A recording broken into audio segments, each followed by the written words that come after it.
Paul M. Rodrigues. Here. Counselor Terry Flynn. Yes, here. Counselor Henry F. Lombardi Jr. Counselor M. Teresa Santos. Yeah. Counselor Dennis B. Toronto. Here. Counselor Barbara A. Von Villis. Here. You have a quorum, Mr. President. Thank you. Ladies and gentlemen, please join us in the pledge of allegiance to our flag. I pledge allegiance To the flag of the United States of America, to the republic for which it stands, one nation, under God, indivisible, with liberty and justice for all.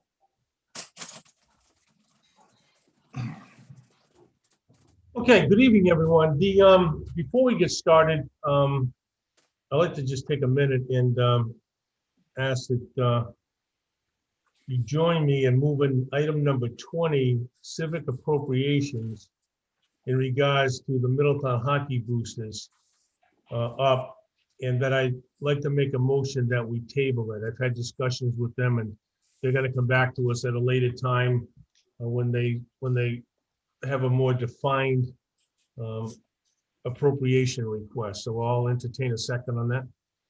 Second. Okay. Any conversation? That just includes, we're not moving, you're moving the whole appropriations, including Little League, football, or soccer, or just hockey boosters? It's hockey. Okay, It's hockey. okay. Okay. As when you said 20, I thought that was inclusive of everybody. No, I thought I did say hockey. You did. Okay, So just the hockey, in case there's anybody for hockey related that, Council Flynn? You have to unmute yourself. Do it? Go ahead. Yes. Okay. I think some emails were exchanged for the football cheerleading group as well. And I'm not sure, I think that they expressed that they were going to hold off on their season until the following season also. Did I get that straight? Perhaps we'll discuss that when we get to item number 20. All righty. Because we have Little League on there, we have a couple of things on item number 20 still, but this is just, I thought I'd do some housekeeping and let the hockey moms and dads that are listening get off this early.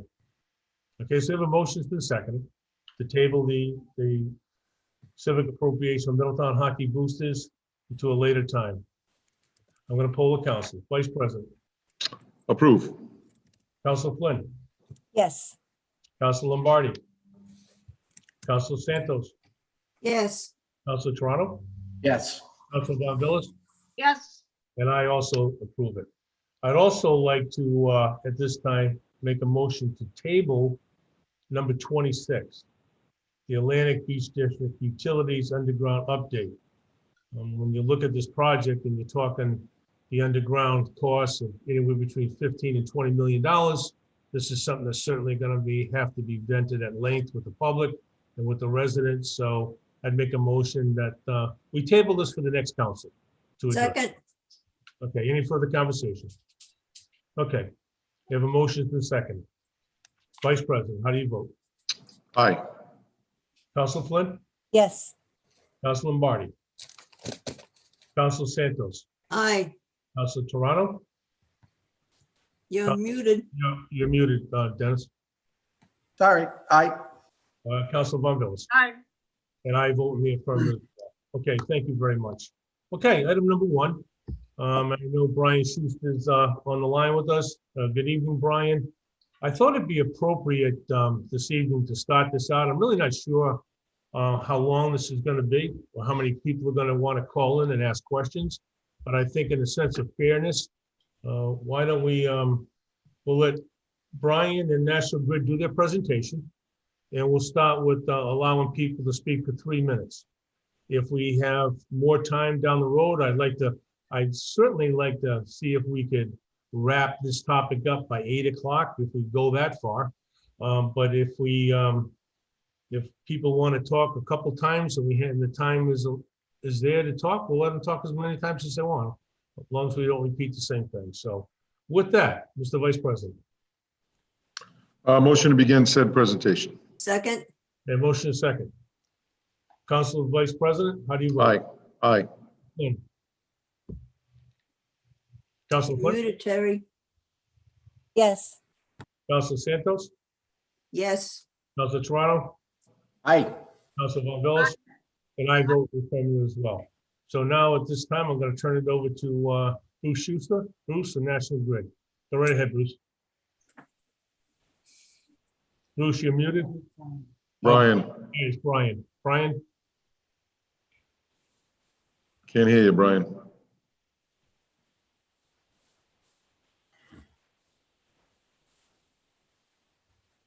Oh, boy.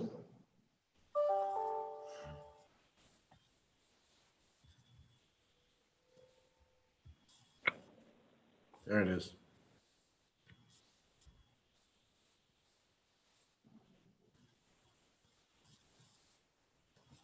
He's not muted, Karen? No? Okay. So it's on his end? Okay. Brian, is that earpiece have something to do with it, maybe?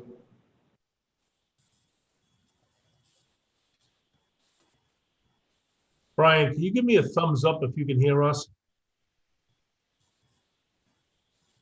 No. Yeah.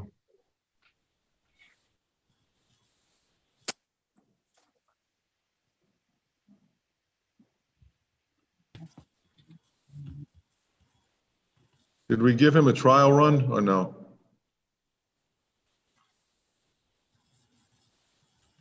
No?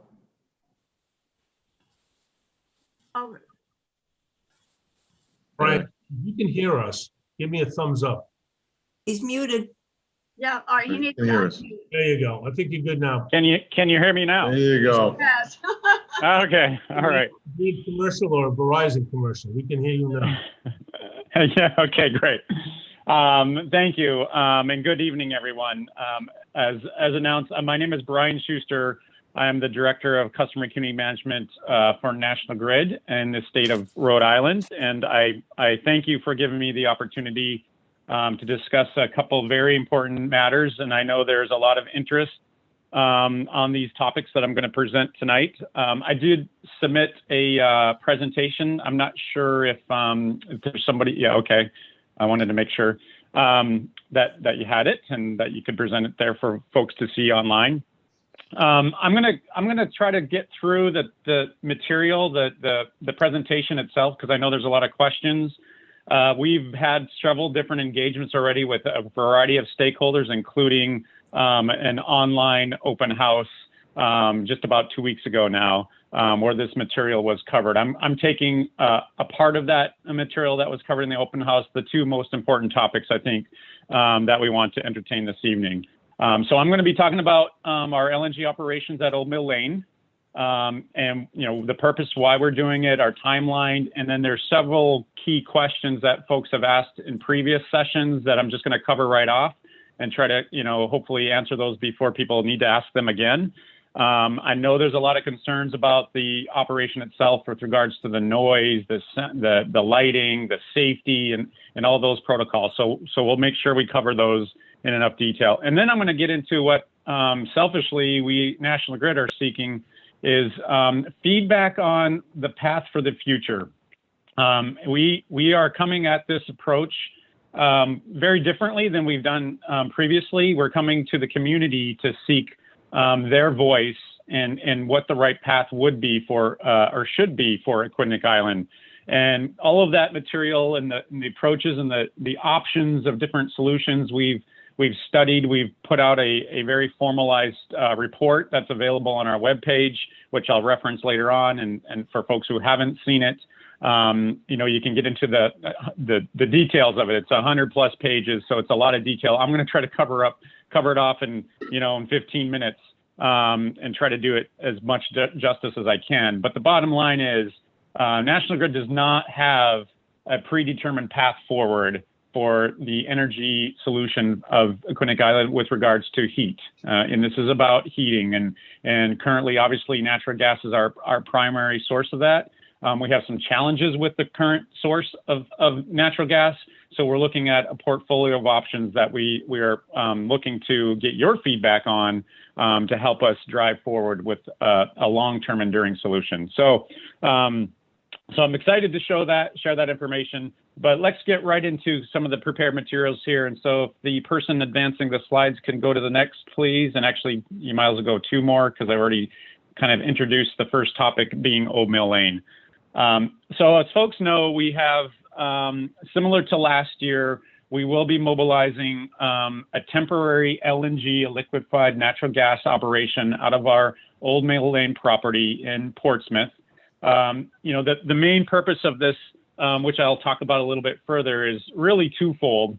It's to provide a capacity coverage that we currently have a bit of a gap in, and it's also to provide contingency in the face of vulnerabilities on our transmission provider, if and when or if that were to ever happen again. Everybody remembers the outage that occurred January of 19. This is the contingency support that we need to have to operate to ensure that we have some sort of backup capability in an event like that, or as you'll see, just to meet the current capacity needs on our coldest days of the year. There are other options, and that's what I'll get into with sort of our long-term enduring solution portfolios. But again, this operation it injects LNG when needed. It's a standby operation. We mobilize it. If you advance to the next slide, you'll kind of see some of the timeline. We mobilize it here beginning really now. We're starting to prep the site. We'll be starting to deploy the equipment that'll be staged at the site near the 3rd week of November. All of the equipment is transported to the site without any LNG in it. So we'll bring our storage tanks, our vaporizers, our odorizers, and so forth. All of the equipment that we need will be brought without LNG. And then we test all of the systems. And then based on predictions and weather forecasting, we'll begin making our first deliveries to fill the storage tanks with LNG. So we'll have the site operational by December 1st. Exactly like last year, and we'll really run the operation very similarly as we did last year. I will say, just as an interest of note, last year we never needed the site for capacity needs. It was a warmer winter, so we basically stood by the entire winter for the cases of any kind of vulnerability situations, but we never actually had to inject into the system for need. At the end of the season, we do inject whatever's in the tanks just so we're not transporting it off the property. We're actually using it, but that's the only injection we did. It was, again, not for need. So there's a few really, I'll call it hot topics around the operation at Old Mill Lane. And again, I'm just going to cover those off here. I have a little bulleted list, and these are some of the common questions we've gotten. First, around safety and the safe operation of the site. Safety is paramount for us at National Grid. We take every operation we do with safety as a paramount element in our conduct and operations. We work very closely, as you likely know, we work closely with Chief McCall here in Middletown. We work closely with Chief Ford over in Portsmouth. We even work with the Newport Fire Department and town administrators as well. We know that there are people don't understand what LNG is. We know they have these, misunderstandings of what it entails. Yes, it ultimately is a fossil fuel. LNG in itself as a liquid, is not flammable. It's not even explosive. It doesn't burn as an LNG. It's only when it's gasified that it becomes flammable. So as we take the LNG liquid form and inject it into the system, we go through a vaporization process, and that injects it into the system. Naturally, it still has risks, right? Like any fuel does today, there are risks, and that's why we have such stringent safety protocols and procedures over its operations. Security-wise, we keep security on site 24/7, as well as fully trained and experienced and authorized personnel to make sure we're always observing and managing the equipment. As soon as the equipment arrives, we have around-the-clock coverage for the duration of the season that we need it. the other kind of interest is, getting the LNG to the site and the trucking of LNG. And, we procure the LNG from a third-party vendor. There are a couple LNG transporters in New England. There are really two that we leverage. We haven't awarded the contract yet to the LNG provider for us. But that company, as I've spoken with their president directly on all of the parameters that they take and that they instill to ensure safety, they have a variety of different elements that they have to meet, including filing hazmat safety permits with the state Department of Transportation. They can't even begin to travel or transport any LNG until they have those hazmat safety permits. There's a few other requirements that they meet under the Federal Motor Carrier Safety Administration, as well as the National Fire Protection Administration, and it's certainly all of their operators have to go through certain qualifications and so forth. And that's just getting the LNG to the site. Similarly, the route that they take has to be pre-approved from the state. The DOT approves that route, as well as we'll be sharing that route and the times of which they transport that LNG with the local police and fire departments. So we'll be sharing that information with you all, with your police and fire departments, as well as Portsmouth, as those are the two communities that have the most direct impact as far as the route. The LNG comes from Everett, Massachusetts. There's a major LNG facility up in Everett. So that's the route that the transport occurs as needed. Another, I should say regarding safety too, again, as I highlighted, we've worked very closely with the fire departments. We are actually sending some of your fire department personnel to training. We have our first session of a few of the fire department personnel in Middletown and Portsmouth heading up to training in the first week of November. And we're looking at a second session in December for LNG firefighting school, if you will, that National Grid is supporting. So along with that, and along with providing all of the risks and the measures that we take, we invite all of the first responder personnel to tour the site. We conduct drills. We get inspected by our regulator. Our regulator is really the approving authority, the jurisdictional authority for us to operate such a temporary site. And they provide us both announced and unannounced inspections to ensure that we're meeting all of our safety protocols, procedures, and operational parameters. All right, so moving to the next kind of topic, there has been local residents around the Old Mill Lane site.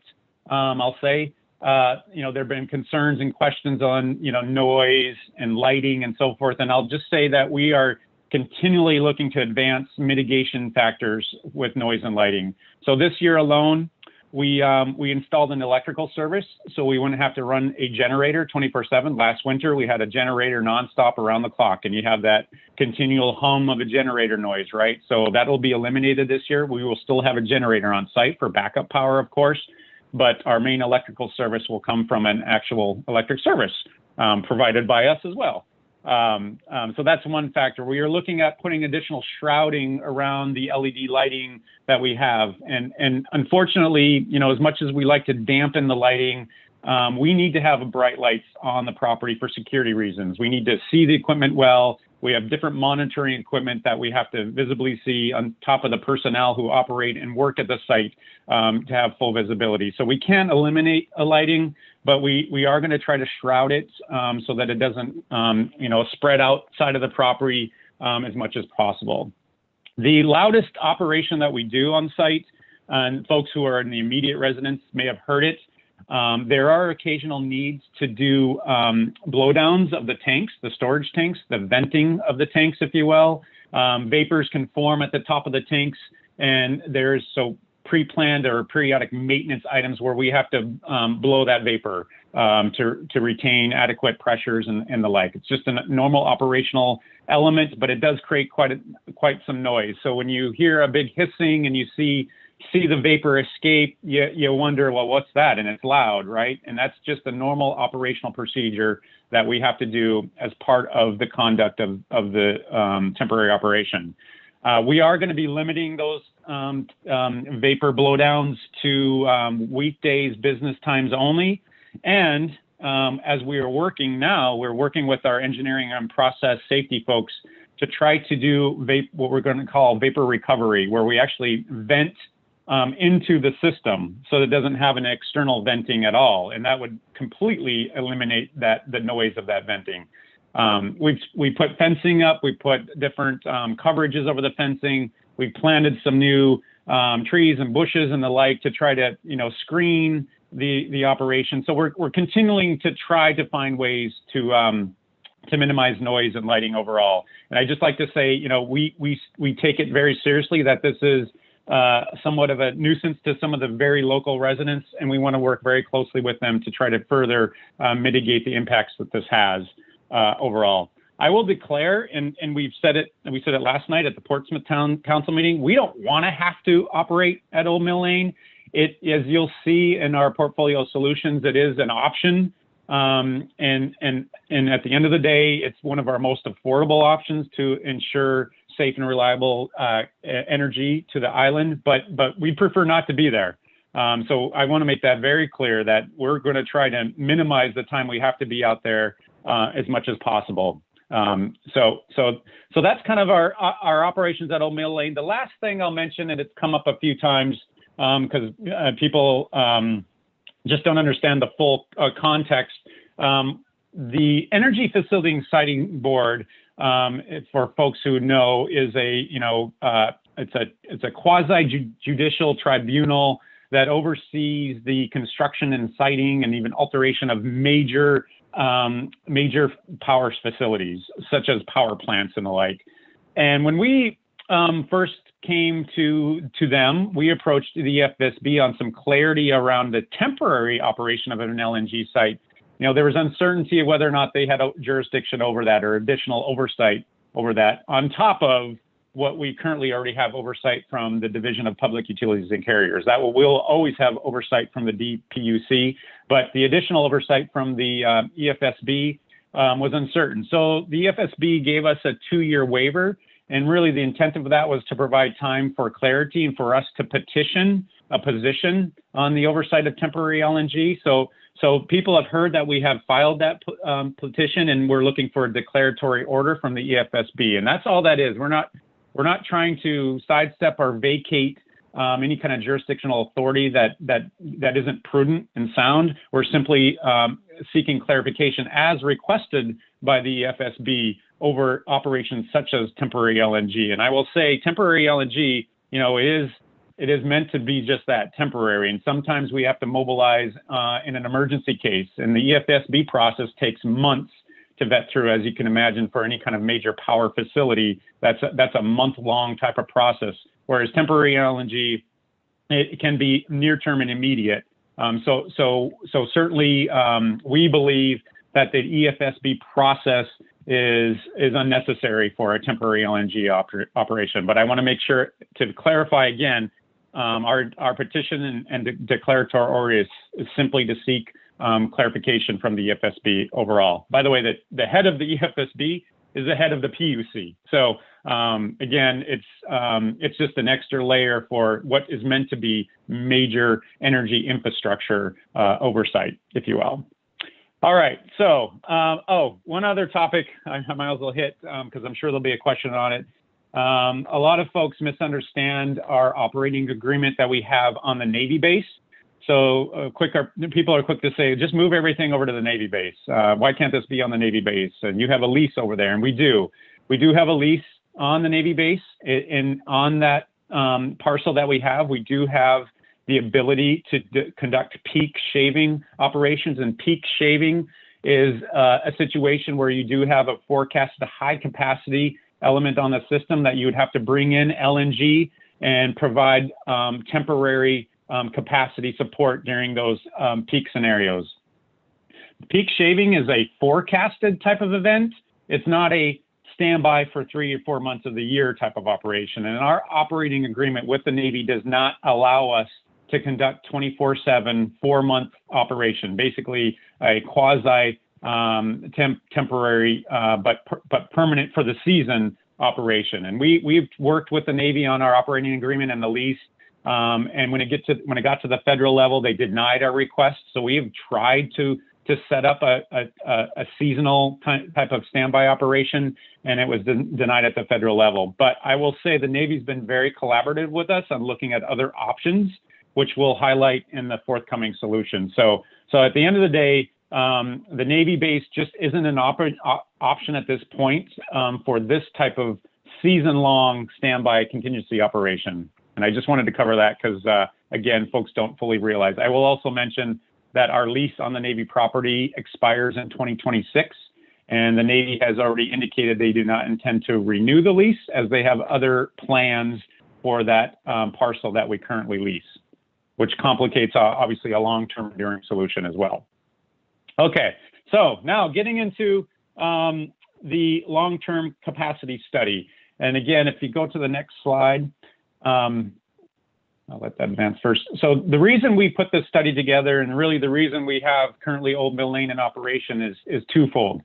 The first is a gas capacity constraint, and I think I'll better highlight what this means in the next slide. But let me cover number two first, the vulnerability. And what the vulnerability really means is, right now, the Aquidneck Island is supplied natural gas through one pipe, one 6-inch pipe that comes across the sound into Portsmouth, right at Old Mill Lane. That's where we call it the take station that's owned by our gas transmission supplier, which is Enbridge. It's called the Algonquin Transmission Pipeline. So there's a small structure there adjacent to where we have our temporary LNG facility. That's where the natural gas comes in. That's the demarcation between our transmission supplier and when we take over the gas and distribute it across the island.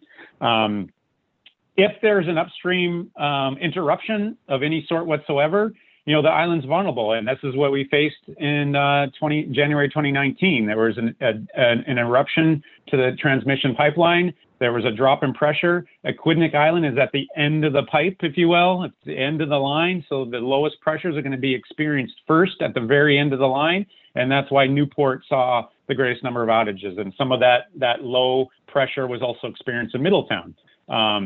So the vulnerability that we have relying on the transmission pipeline for any sort of upstream event is now mitigated by the fact that we have a temporary LNG supply right on the island. That temporary, that Old Mill Lane operation can supply 100% of the island down to about 35 degrees. And then it starts to mitigate based on the use and temperatures therein. On the coldest day of the year, that temporary LNG could supply 50% of the island. And I'll talk about the design day that we use here in a minute. But let me go ahead and go to the next slide and talk about capacity. I think this best demonstrates the capacity. So right now, capacity really is the amount of supply needed on the coldest design day of the year. Our coldest design day is around an average of -3 degrees Fahrenheit over a course of a number of days. And that's when peak demand would be reached. And it is estimated that type of use is rather rare. It's on the order of a 1 in 60 years sort of scenario, but it still could happen, right? Where we actually, right now, with no increased growth on the island or anything, we could actually not have enough transmission supply to meet the full demand. And so that's the second reason we have LNG temporarily stored, is to ensure that we can cover that gap. And that little dotted yellow line is the transmission gas pipeline capacity.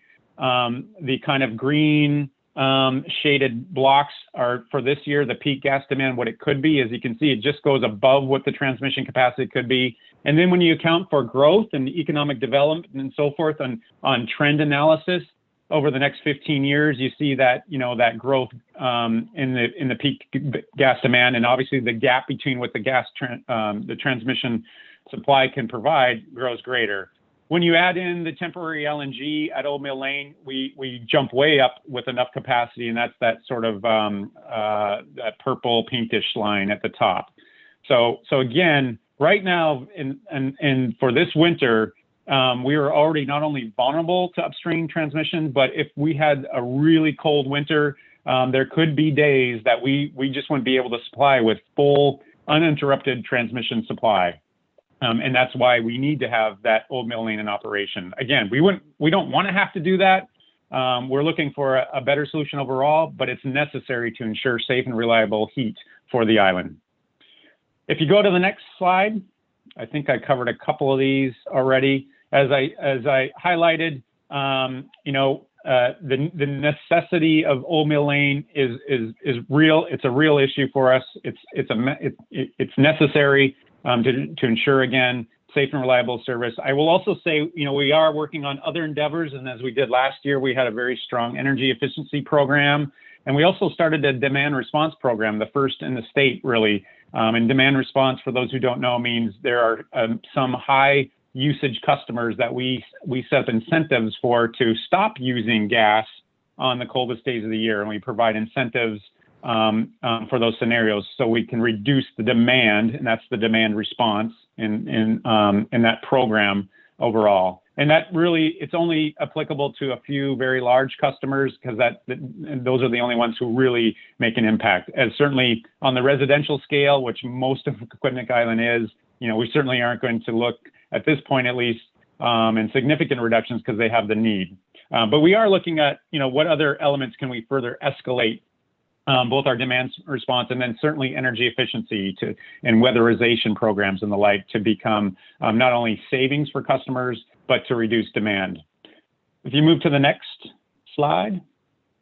So here's where we get kind of into the study that we've completed. And this really is a build on several different statewide endeavors on heating sector transformation. The governor's team did a study as well on the future of heat.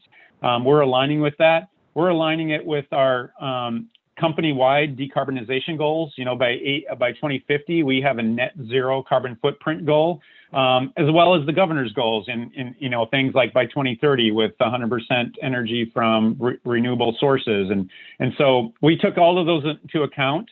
We took into account that we have a responsibility to provide safe and reliable energy to the island. So through this study, we came up with a host of recommendations.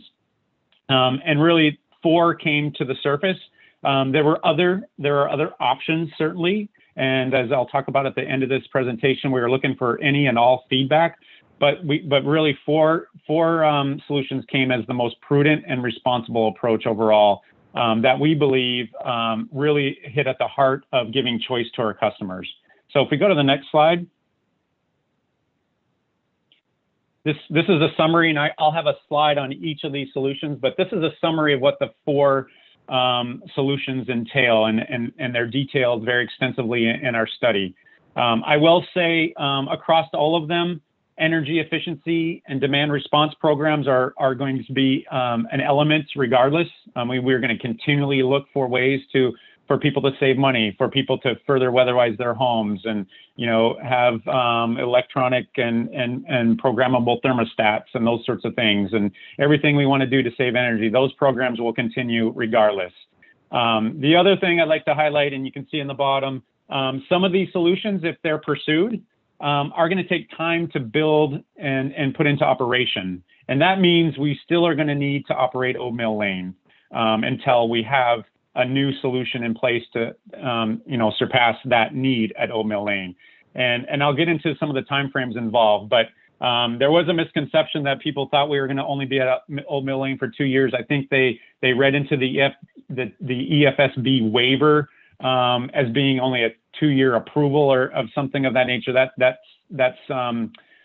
just want to clarify that we will need to operate out Old Mill Lane for more winters. And again, depending on the solution, we'll determine how long that operation will occur.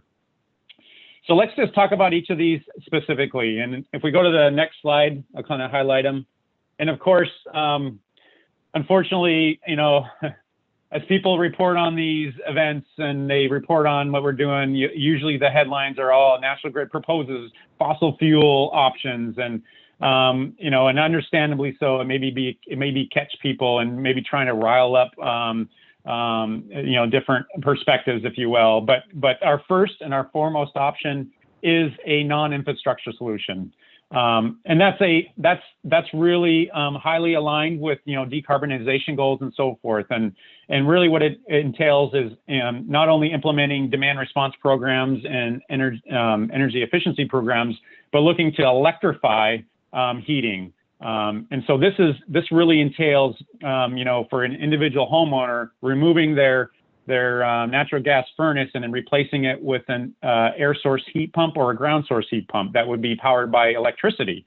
So you're no longer using a fossil fuel at all with regards to their home use, but you're providing a source of energy overall.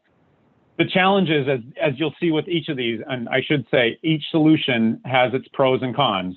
The cons with this solution is it's going to be very expensive, and because the amount and the magnitude of conversions from people from heating over to heat pumps is substantial. It's about 64% of the residents of Aquidneck Island, and that equates to about 9,000 homes where people would have to convert over to electric heat pumps. So that's going to take time, and we don't even have policies yet established with the state agencies to incentivize these types of programs. But certainly those incentives are going to come at a cost to our customers through rates. But the homeowners are going to incur some of that expense as well. So it's going to be a costly endeavor, and it's going to take time because not everybody's going to jump on the bandwagon and in 1 or 2 years convert their heating system over to heat pumps. So we're estimating 10 to 12 years before we have that magnitude of customers over to electrification of their heating, if you will. So those are the kind of the cons, but again, the pros, great for decarbonization efforts, great for, the environment. We all love it from that perspective. And that's the non-infrastructure solution whatsoever. And again, we don't usually get much credit for this one in reporting, but this is the one we lead with because we do believe in, a decarbonized future as well. Moving on to the next option. And as I said, as we look at different factors involved in what the community really wants, so environmental advocates and decarbonized viewpoints may look at electrification or non-infrastructure solution, but affordability is another big factor. So we start to look at other options. One of the other options, or our second kind of portfolio of options, is looking at a new LNG opportunity, if you will, a new site or a new way of delivering natural gas from LNG. And really, there's a couple different forms here, and you can see pictures of what this could look like. We could set up a temporary LNG, much like we have in the upper left-hand corner there, much like we have at Old Mill Lane, but we could set it up at a new location on the island. And we are working with the Navy. The Navy, as we've done analysis across the island on possible sites that would be conducive to an LNG operation. And the Navy really has the only properties that have sizable lots, if you will, that we believe are conducive to this type of operation. So there are a few sites on Navy property. These Navy properties are outside actually of the Navy base, but they are on secured Navy properties. And I'll just highlight, we're still working with Navy on the exact sites, but we're talking about sites along Defense Highway or Burma Road. It could be in Middletown, could be in Portsmouth, and so forth. As those familiar with the area would know the kind of general idea of what we're talking about. And the Navy is certainly very interested in working with us on a possible location of a site there. So we could have a temporary operation, or we could make it a permanent LNG operation at one of those sites. And you see in the lower left-hand corner, and this is just a general idea, not necessarily what it'll look like exactly, but when we talk about a permanent facility that would have permanent storage, we're not talking about like Providence has a big LNG tank. We're talking about, a few bullet tanks, such that you see in the lower left-hand picture. And that could provide us all the energy that we need for not only the next 15 years, but 20 plus years as needed to help, again, continue the heating option of the island. Another option is looking at an LNG barge. And actually, surprisingly, as you'll see, and I'll highlight later on, it's really more of more of an affordable option when you look at all the options presented together, because you're just talking about this small vessel that you'd park offshore a few miles that you bring in the winter months, and it sits there and you inject as needed. We would be the first state to have such an operation in the country for natural gas distribution purposes. Barges are used elsewhere, and they're used currently for other purposes, such as LNG ship refueling and the like. Actually, the first one was down in Jacksonville, Florida, and one of our SMEs has worked along with that project that they have out of Jacksonville, Florida. We're not talking a big tanker though, so just so folks realize, there's a picture of what a bunker barge might look like. It's a barge that's basically, again, set offshore for the winter months. And we would be, if we were to pursue this option, it would be on the ocean side of the island, not the bay side. And we'd have to obviously put an underwater pipe into to the barge off site or offshore. The other thing I'll just highlight here with an LNG site, which gets some folks exciting because this aligns with, again, our decarbonization goals, is the potential to introduce a hydrogen hub. And again, this would be a new technology for the US. Hydrogen is used in Europe quite extensively, but for gas distribution purposes, it has yet to be used in the US. So again, another opportunity to be groundbreaking for the energy industry. And a hydrogen, for folks who don't know, we're basically taking water, we're electrolyzing it with electricity, which we would hope we'd get from a renewable source. And you just pull out the hydrogen and you can inject or blend that into the natural gas system. And really, hydrogen blending can projectedly replace about 20% of your overall capacity. So it's not an end-all solution, but it does provide you that additional capacity that we get very excited about. There are also options for using 100% hydrogen, but those would be dedicated type of services, if you will, that would provide a whole nother network, if you will, which is used in our country for other reasons. But blending hydrogen into natural gas would certainly be a first for the nation.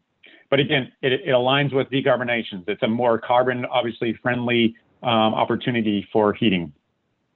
All right, moving to number 3. Next slide, please. So the other option is to look to our energy or transmission supplier to build a new pipe to the island. So as I mentioned in the kickoff, we have one pipe feeding the entire island. We don't have any redundancy, no contingency. So we could look to Enbridge to provide a second pipe.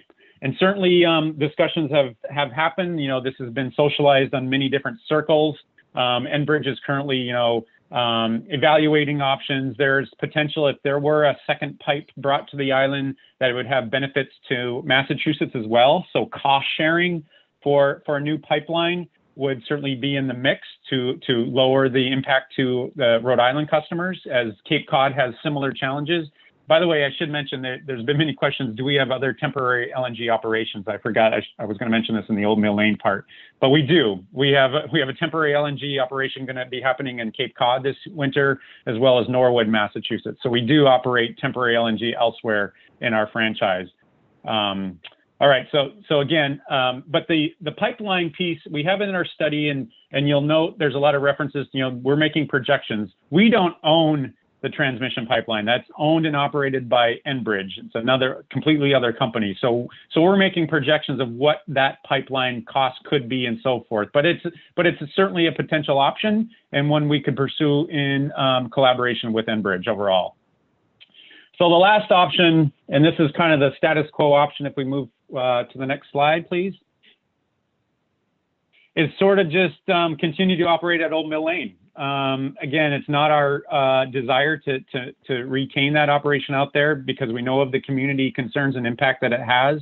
But it is an option, and it's a very affordable option. It's the cheapest option by all means. And what it would mean potentially is, as we continue to operate each winter at Old Mill Lane, you know, newer technologies, other energy solutions could surface, new policies could come into play, and so forth. So, you know, this is kind of the holding pattern kind of solution, if you will. And it's, you know, it's an affordable one. So it's one we have to present to be responsible overall. So moving to the next slide, I will say, you know, in our study, there's a lot of more detail on this, but I just want to highlight, you know, some of the major factors. And there's a slide forthcoming that'll kind of highlight a comparison. But, you know, looking at cost, looking at reliability, looking at the impact to the community, what's the environmental impact, and what's the feasibility of deploying all of these solutions. All these factors were heavily weighed and are vetted in full detail in our study.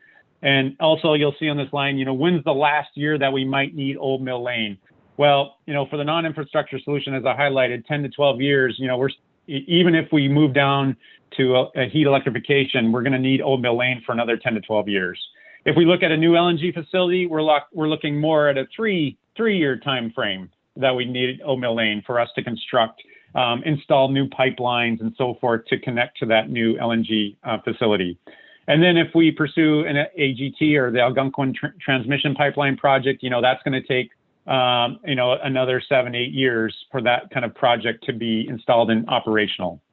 So I just want to make clear that we realize there's not a lot of excitement about it, but right now it's our only choice right now to continue to operate at Old Mill Lane in order to sustain, again, safe and reliable service.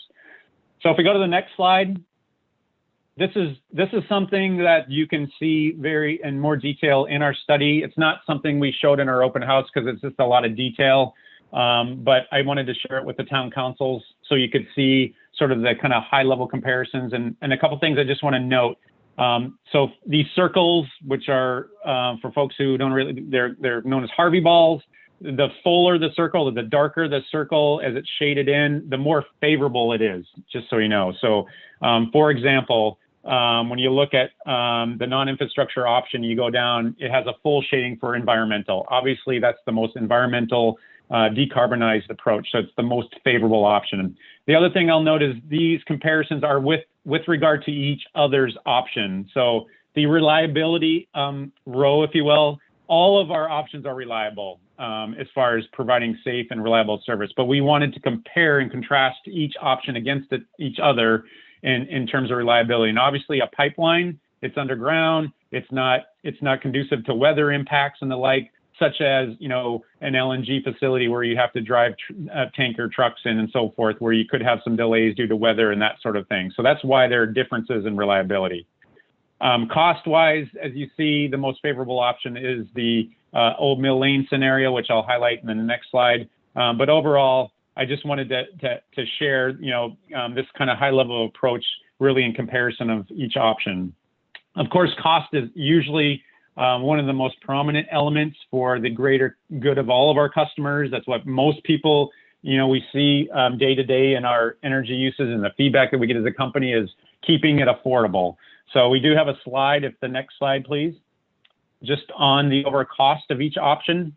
And I'll just make a few notes here. So the least cost option on a net present value, and so net present value is taking the total cost of that solution for a 15-year time span. What would today's net present value be for that cost? And so keeping our current temporary LNG winter operations at Old Mill Lane is the least costly. As you can see on the chart, the most costly is, as I highlighted already, is the non-infrastructure approach, converting and creating incentive programs and new policy programs for heat electrification. I will note, and as you'll see in our report, one of the factors we did not include in our assessment is the society benefits of the option. So society benefits of a non-infrastructure do have some significant play. It's hard to gauge those, and we wanted to compare each option against each other at an equitable footing, if you will, with regard to net present value. But when you build in society impacts for electrification, you're talking a lot more jobs, for folks who do the conversions and the like, and also the energy environment impacts and so forth. So there are societal cost savings that aren't built into those numbers that may change the attractiveness of certain options over the other. But you can see all the options laid here. You can see the barge option is relatively more favorable as far as cost. The AGT, as we jump back across to the more expensive version, is more costly. And then the new options on the Navy properties are kind of in the balance in the middle ground there. And those costs, again, would include not only a new site, but also all the main gas pipe that would have to be extended to that site along Burma Road to our nearest high pressure main, which is closer to the Navy base. So there's kind of a comparison overall of the cost. And again, those costs would be borne by all of our customers in Rhode Island, not just Aquidneck Island. And any solution that we propose would have to get approval from our regulator. So, and certainly, especially in times like this year, where costs are at the forefront of our endeavors, that is a major factor. and something that our regulator will take very close to heart, and as do we when it comes to impacting each individual's bill overall. All right, so last slide I have, presented slide anyways. So again, these we're coming to the communities. We've presented these topics to a variety of different stakeholders. We had the open house. We've met with legislators. We have a Aquidneck Island advisory group made up of economic development teams, the town administrators, and the like. We've presented to environmental advocacy organizations. We've presented to customer advocacy organizations. So we're continuing to do outreach, and right now we're looking for feedback. We want the voice of the community to be part of the solution. And so we have this website and webpage where you can go ngrid.com/Aquidneck. You'll see there's as I have circled there's a submit your feedback form. We're looking for you to provide your feedback on what solution you think is best. One of the things I didn't talk about is moratorium. And certainly moratoriums is an option, if you will. It's not one we believe is favorable for the greater elements of the community, because it would deter certainly options, affordable options, as well as potentially economic mitigation overall. But if local communities are going to pursue, having a moratorium on new gas construction, we'll cooperate with that. We understand that may be necessary as each community outlines their policies for their community. But I will say, even with a moratorium, you still have the conditions that exist today of a capacity constraint and a vulnerability constraint. So we'll still need to operate at Old Mill Lane. We still need a solution to cover those two constraints overall. So that's why a moratorium it's not an end all. It doesn't solve the challenges that we have overall. So please, I thank you for giving the opportunity to present. Please submit your feedback. Also on our website, I'll say we've downloaded and you can watch our open house, which has more detail on this study and other topics. And actually today, I just sent over to the web team all of the questions that were asked at the open house. We promised that we would post them. Those should be posted tomorrow, and all of the responses to those questions. It took us a week to draft up all the responses to every question that was asked. And then after we had it reviewed by our legal team, we've now sent it over to our web team. So that will be available tomorrow as well for folks to see. Because I see a few participants have asked when are we going to see the questions that were open in the open house. So that's forthcoming. It should be up tomorrow. That's all I have as far as the prepared presentation materials. And now I'm sure there's going to be a host of questions. Brian, thank you very much. I'm certain there will be. I know we have a couple people that signed up, and for those of you that have not, did not let us know in advance, I'd ask you to make sure that when you log in that you raise your hand. Teresa Spangler, Teresa, are you on?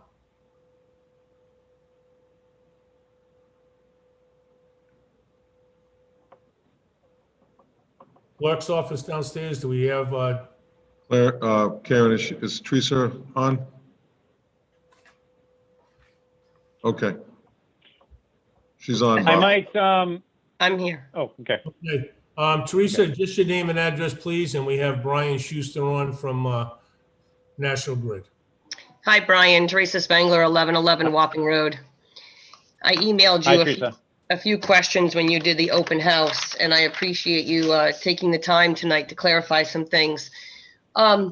You had mentioned at the open house and again this evening about the transportation of the product to the injection site. And you had mentioned at the open house how it was controlled and monitored by another governing board. And Mike, I have several questions, but I'm going to rattle them all off and then you can answer them if you can. My question about that is, who's monitoring that transportation company? And when they're driving down our residential roads, Wapping Road, Third Beach Road, Greenan Avenue, those types of roads. And I would like to know the route if that's possible. My other question is, how many tanks are going to be in Portsmouth? And the big question I have, of course, is because I have a school in the red zone, and my house is only a couple thousand feet from those tanks. I'm one of the people that can see the flames shooting in the air when the vapors are whatever you're doing with the vapors. Sorry, I don't know what the name is, but I just am very concerned. My school is on a dead end street. I don't have another exit out of the area. And what do I do with 2, 3, 4, and 5-year-olds of how I would evacuate them out of the building if there was an emergency? So that's just my business, and I know that, but I am in the red zone, and I'm so close to the immediate point of concern. The question about the vapors, when you were saying how they have to release them, and I do understand the pressure, what does that do to our air quality? And the next question is, in the study, you had 15 years for the potential of having those tanks there. What about, and then tonight you're saying potentially in only 2023, 24, you might be able to move those tanks. Another question is, why did the Navy deny your contract? What was the reason for them turning you away, for not being able to extend that contract to have these tanks stored in a more reasonable location closer to the point of injection? And then you talked about trying to get people to move to the electric pumps versus staying on the gas. But there's still an issue that if we lose power, then people would lose their heat anyway. They would lose electricity. Not only would they lose their lights, but they would also lose their heat. So, we in the country over here, if we lose electricity, we lose everything, including our water, because we're on wells. So the other thing I worry about is contamination of our air, contamination of our earth, contamination of our water. We are very, very close to that contact point, to the tanks right now down the street. And it's a big concern long term if these tanks are going to be here 15 years or longer. That's a big concern. And then the last question I have is, when you talked about the organization that they said that they approved that you were doing this, that it was okay, but yet you didn't have to go to them. I apologize, I don't know the abbreviation. ESFB. I'm sorry, I don't know.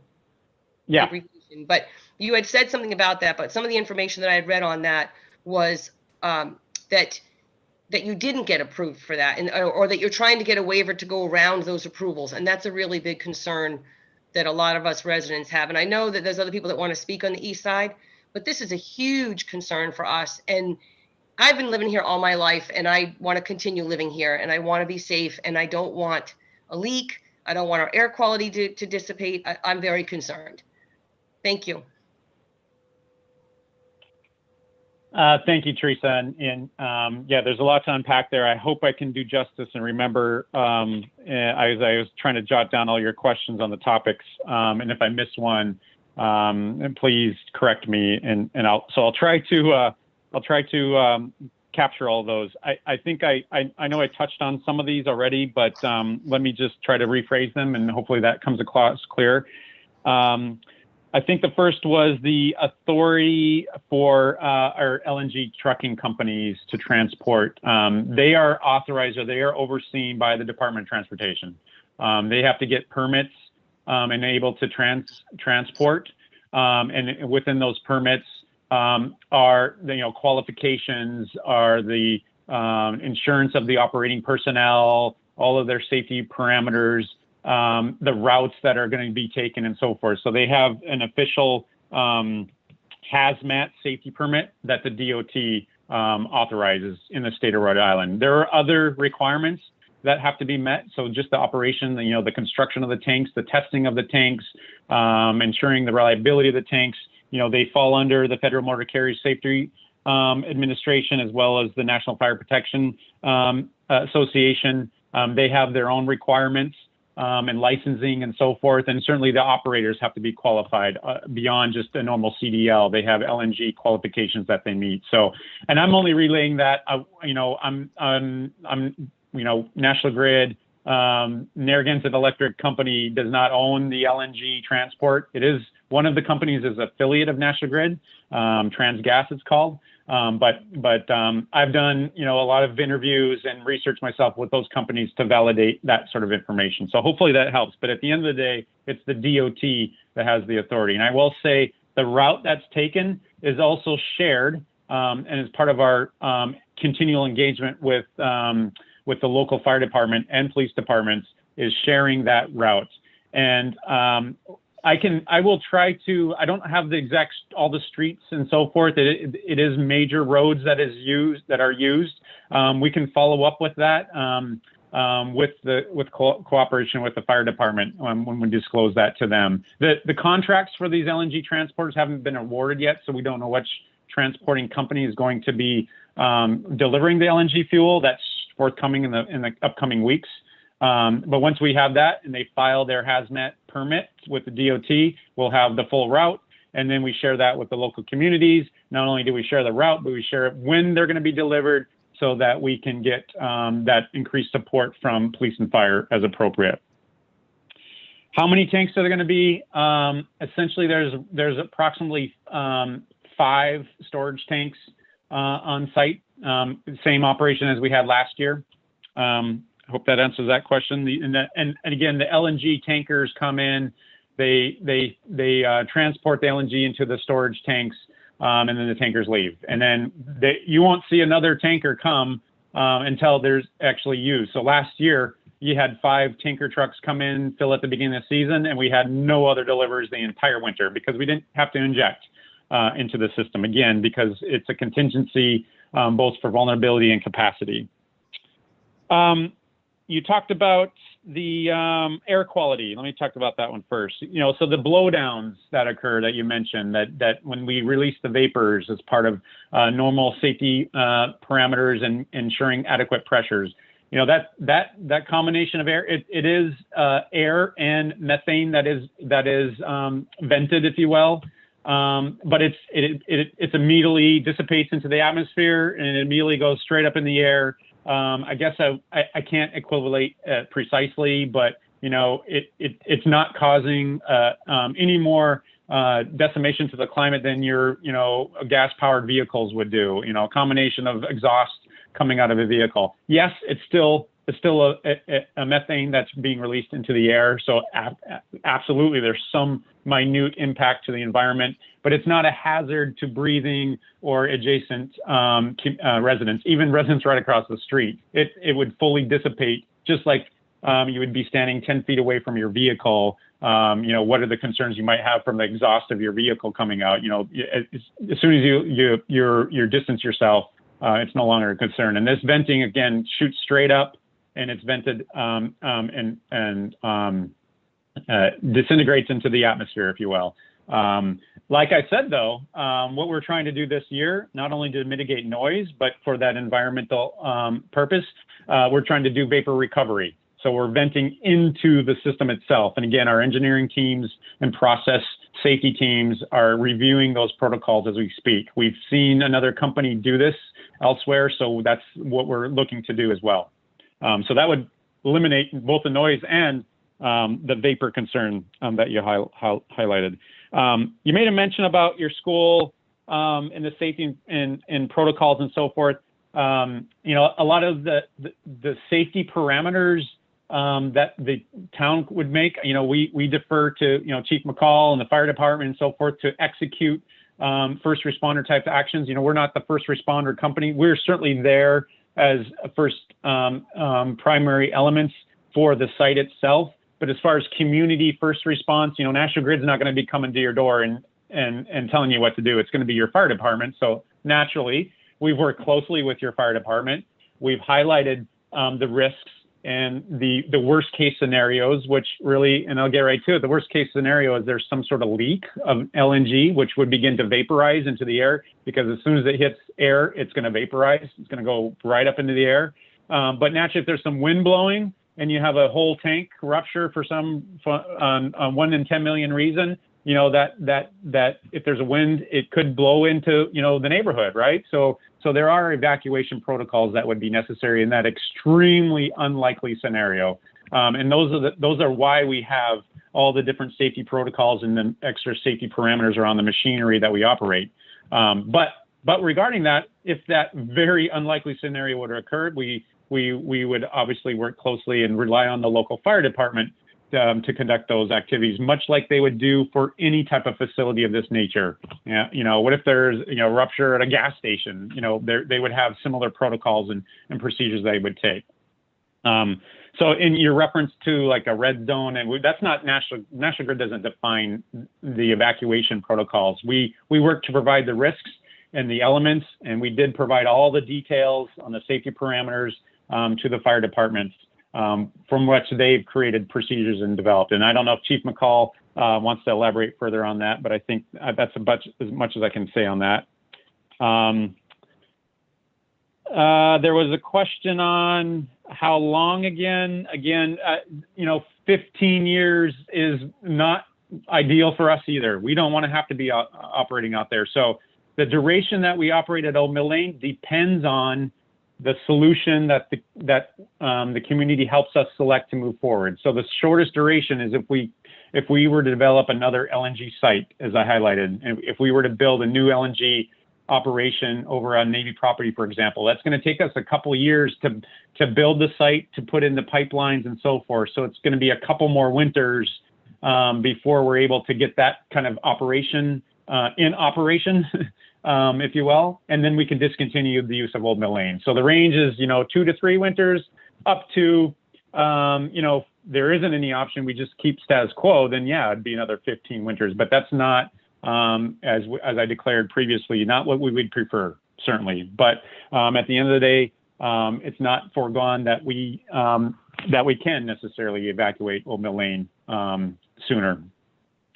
The organization overseeing our regulator. Okay, so we are regulated by the Department of Public Utilities and Carriers, and they are the entity that has jurisdictional authority over all of our gas and electric operations.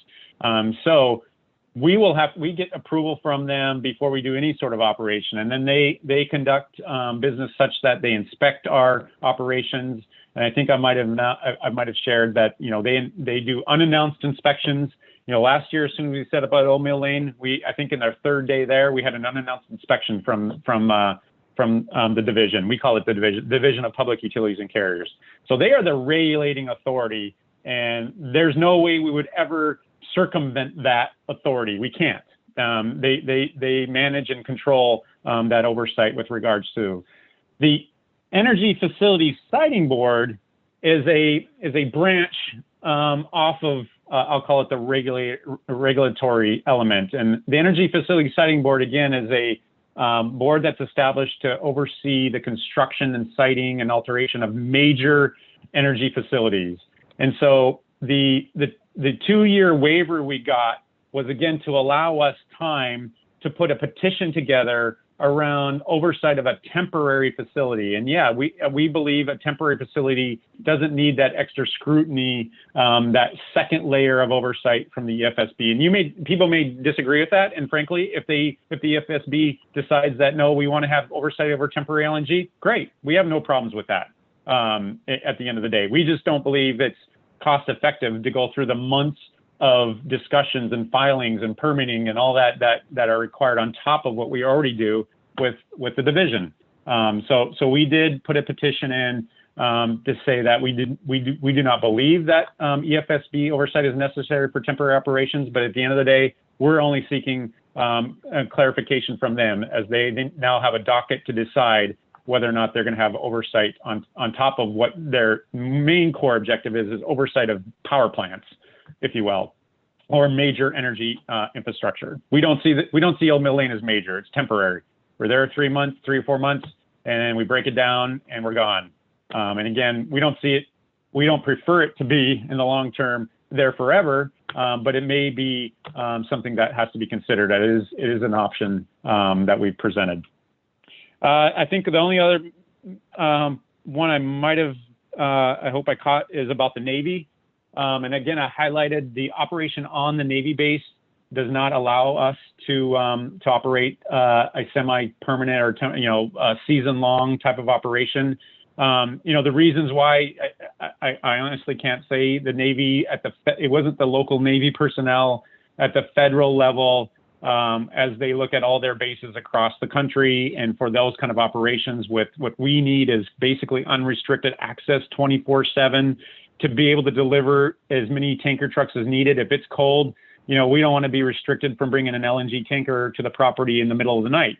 And they don't allow LNG transport at the middle of the night. In the middle of the night, they shut down the gates that we need access to, and so forth. So those are kind of some of the examples of the restrictions that our operating agreement has, which doesn't allow us to provide a standby kind of contingency. And that's why the Navy on-base site isn't used, and it's not at least isn't used for this contingency scenario. I will also say, and now that's the main reason, but hydraulically, the injection into Aquidneck Island of natural gas happens right out of Mill Lane. The main transmission pipe comes in to that take station right at Mill Lane. That is the ideal injection point for, I'll call it reliability purposes. Folks think, stick it over in the Navy. That's closer to Newport where most of the load is.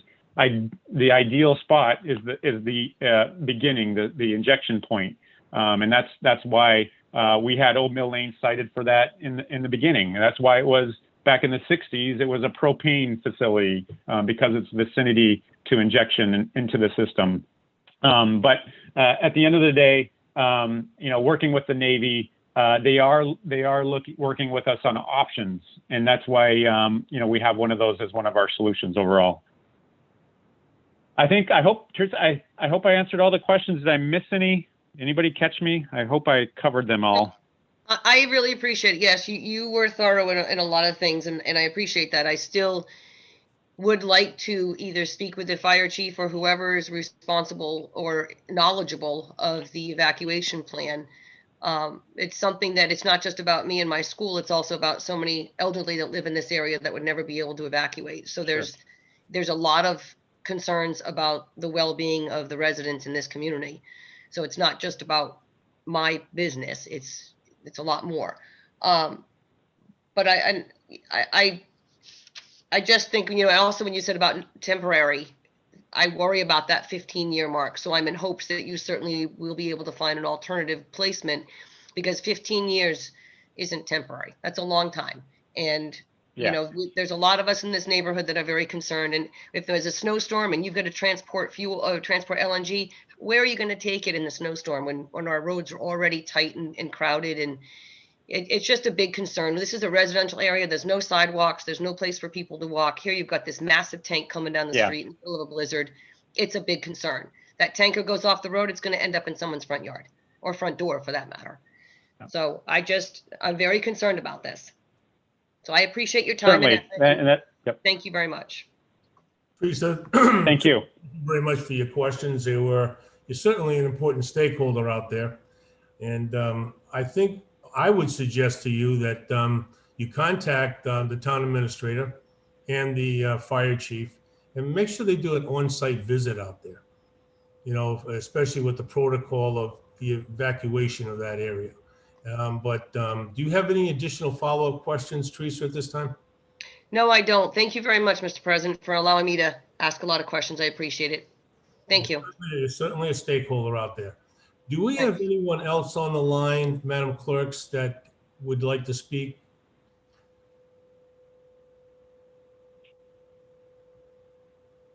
All right, I'm going to take that. Bob, Senator Palmer has his hand up. I have him. But anybody else, any resident, he asked to speak last. Okay, Senator DePalma. Thank you, Mr. President, members of the council. I'll be brief. I see my clock up there. Somebody hasn't started the clock, so there it goes. Because I can talk more than 3 minutes, but I will not. I want to thank the National Grid and Brian and his team.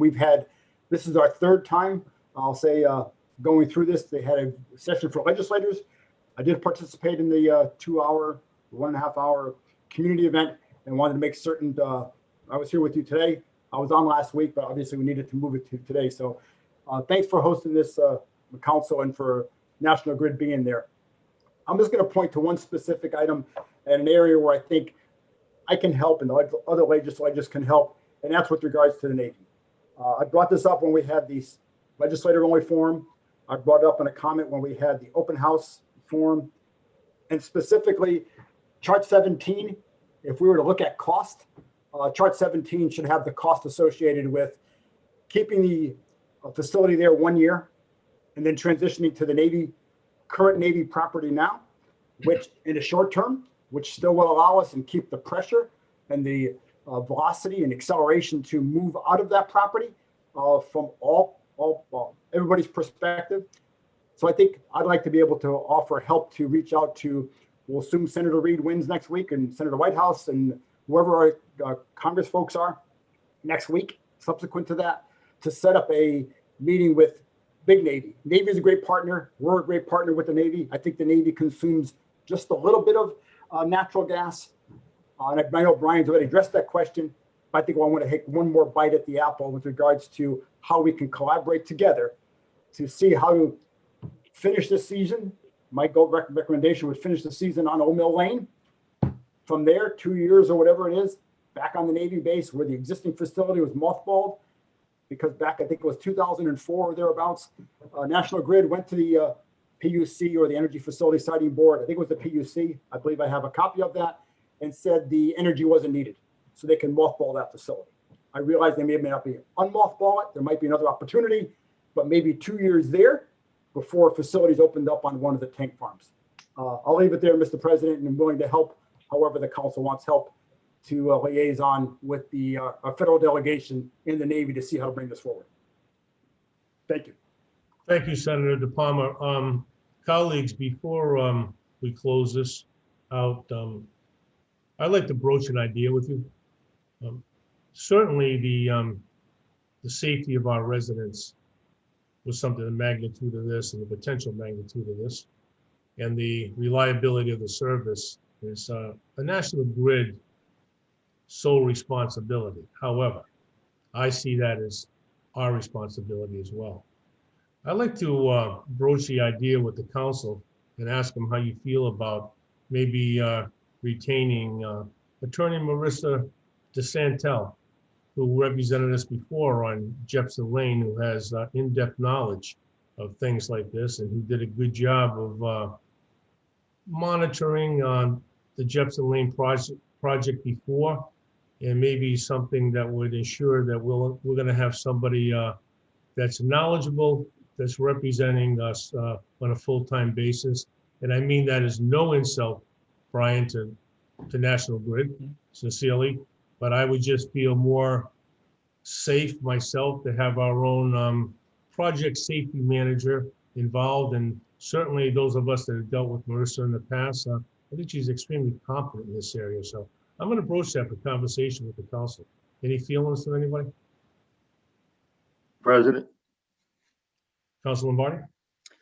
Yeah, Marissa's more than competent when it comes to this type of stuff. That's what she did, and that's in her wheelhouse, as we all well know. She was with DEM at one point. She knows all the regulations inside and out. She's a perfect pick. I support it 100%. Well, I'm going to make that in the form of a motion that we, Councilor Flynn? Yes, I just have a question, Mr. President. Thank you.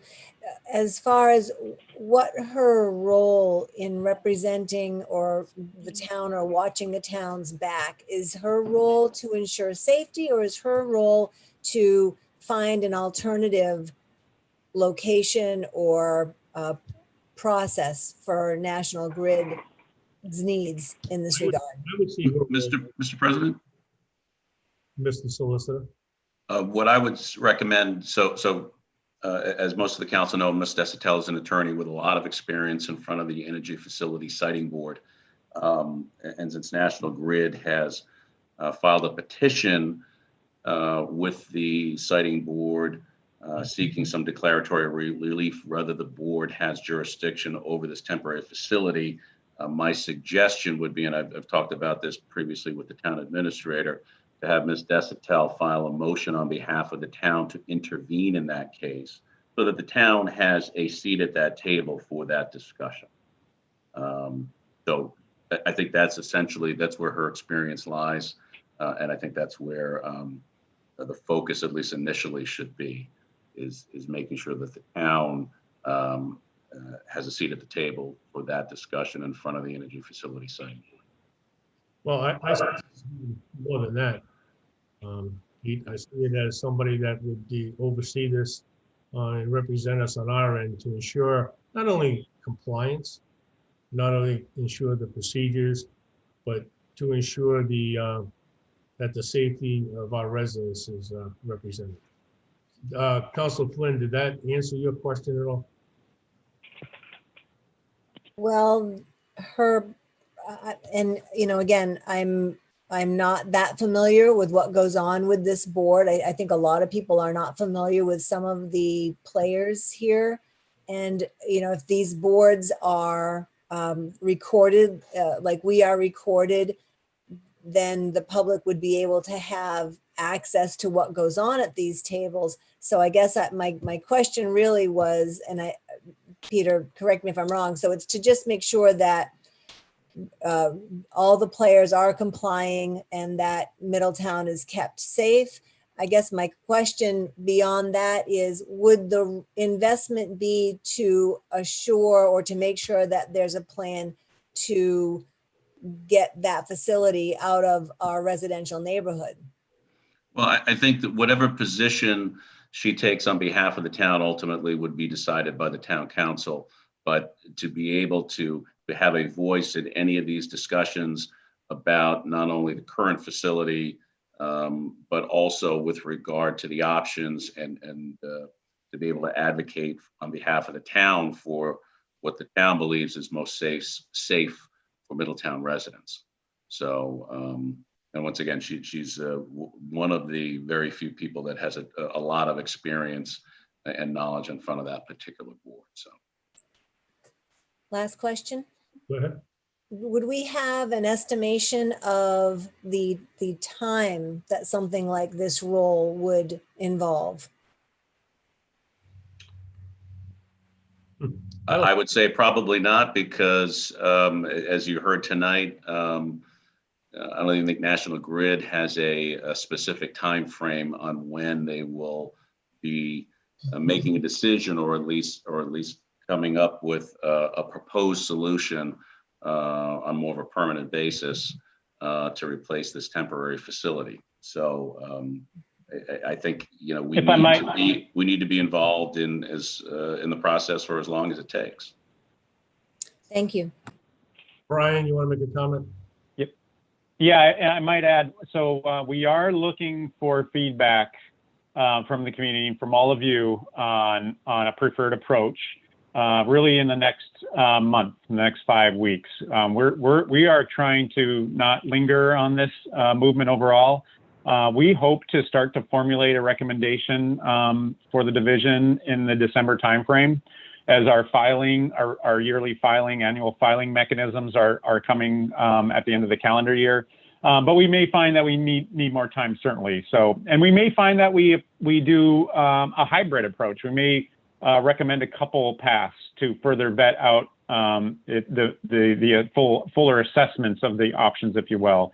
So it is, from a timing perspective, we are looking to move rather quickly to come up with some sort of path forward, as we certainly don't want this topic to linger on either. We want to know where we're going. We want to start the proper procedures and protocols with the division, put the right policies in place, start all that work so we can get out of Old Mill Lane as soon as possible, right? So again, I think as we close on this subject, my last plug, I'm looking for your feedback. We need your feedback. Please submit a form. If any of the counselors have feedback now, I greatly take it and register it. We're going to provide a full summary, synthesization of all the recommendations from the community to the division as requested. And so please let us know what you think.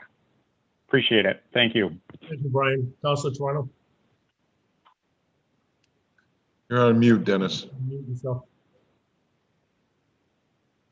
Sorry about that. Thank you, Mr. President. Brian, thank you for your presentation today. A lot of good detail there. I can see you put a lot of work into, a lot of thought behind that, a lot of good detail.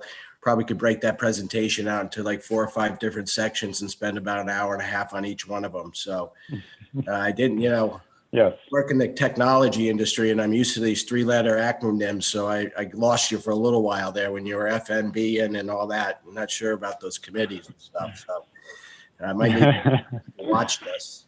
But, one of the first things that comes to me is that you guys are kind of behind the 8 ball already. Okay. This solution that you're putting in place today, really, in my mind, should have never really happened. I mean, you've probably known you've had a capacity issue growing, and to get to the point where we're at, that what happened in January, that was unbelievable. I mean, we had locksmiths and firemen and police officers, going to people's homes and trying to reestablish this, and people lost their piping and all that. That's not the right time to determine that you have a problem. And so, I'm interested in understanding, what are you doing? And you talk about the cost of this, and I get that. Okay. And you guys always say, well, we got to be really sensitive to every consumer, every person, to make sure we keep their bills down. Then the most desirable option that most people would want is unaffordable. And you guys have got us in this situation where, when we look at what we want as a community, we can't afford to do it. And then you turn to us and say, well, we're going to use your firemen to make sure if there's a problem, they'll be able to jump in, and we're going to train them. But are you training them on our hour? Are we training them, are you paying for them on an hourly basis to get trained? That's one of my questions. And so I go all the way back to Providence Gas, and, I don't like monopolies, and that would mean there's only one provider, and you guys are the only provider we really can go to at this point. So you guys can price what you want, price where you want to price it, and you can work on what you want. And it's not based on what we want. I don't believe that. So, Bob, in regards to hiring someone at this point, I wouldn't know where they would start. I'd like to learn more about this and see, what this person's responsibilities would be and what we think the investment would be to hire this person, and just make sure they're deploying in the right spots. I kind of have my option already, kind of figuring out, what I think is the right thing for the people of Middletown in regards to what solution I would recommend.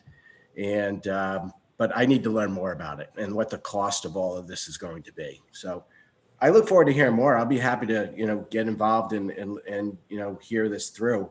But Bob, again, I'd like to hear a little more about what this person's responsibilities would be. So thanks. Fair enough. Vice President. Thank you, Bob. Thank you, Brian. I feel the same way. Excellent presentation. Certainly educated us a little bit on what's going on. I did participate for a while in the community one a few weeks, 2 or 3 weeks ago. I guess I have a couple of questions, Brian. So what is the safest option? 'Cause I'm not sure that was brought up. What is the safest option?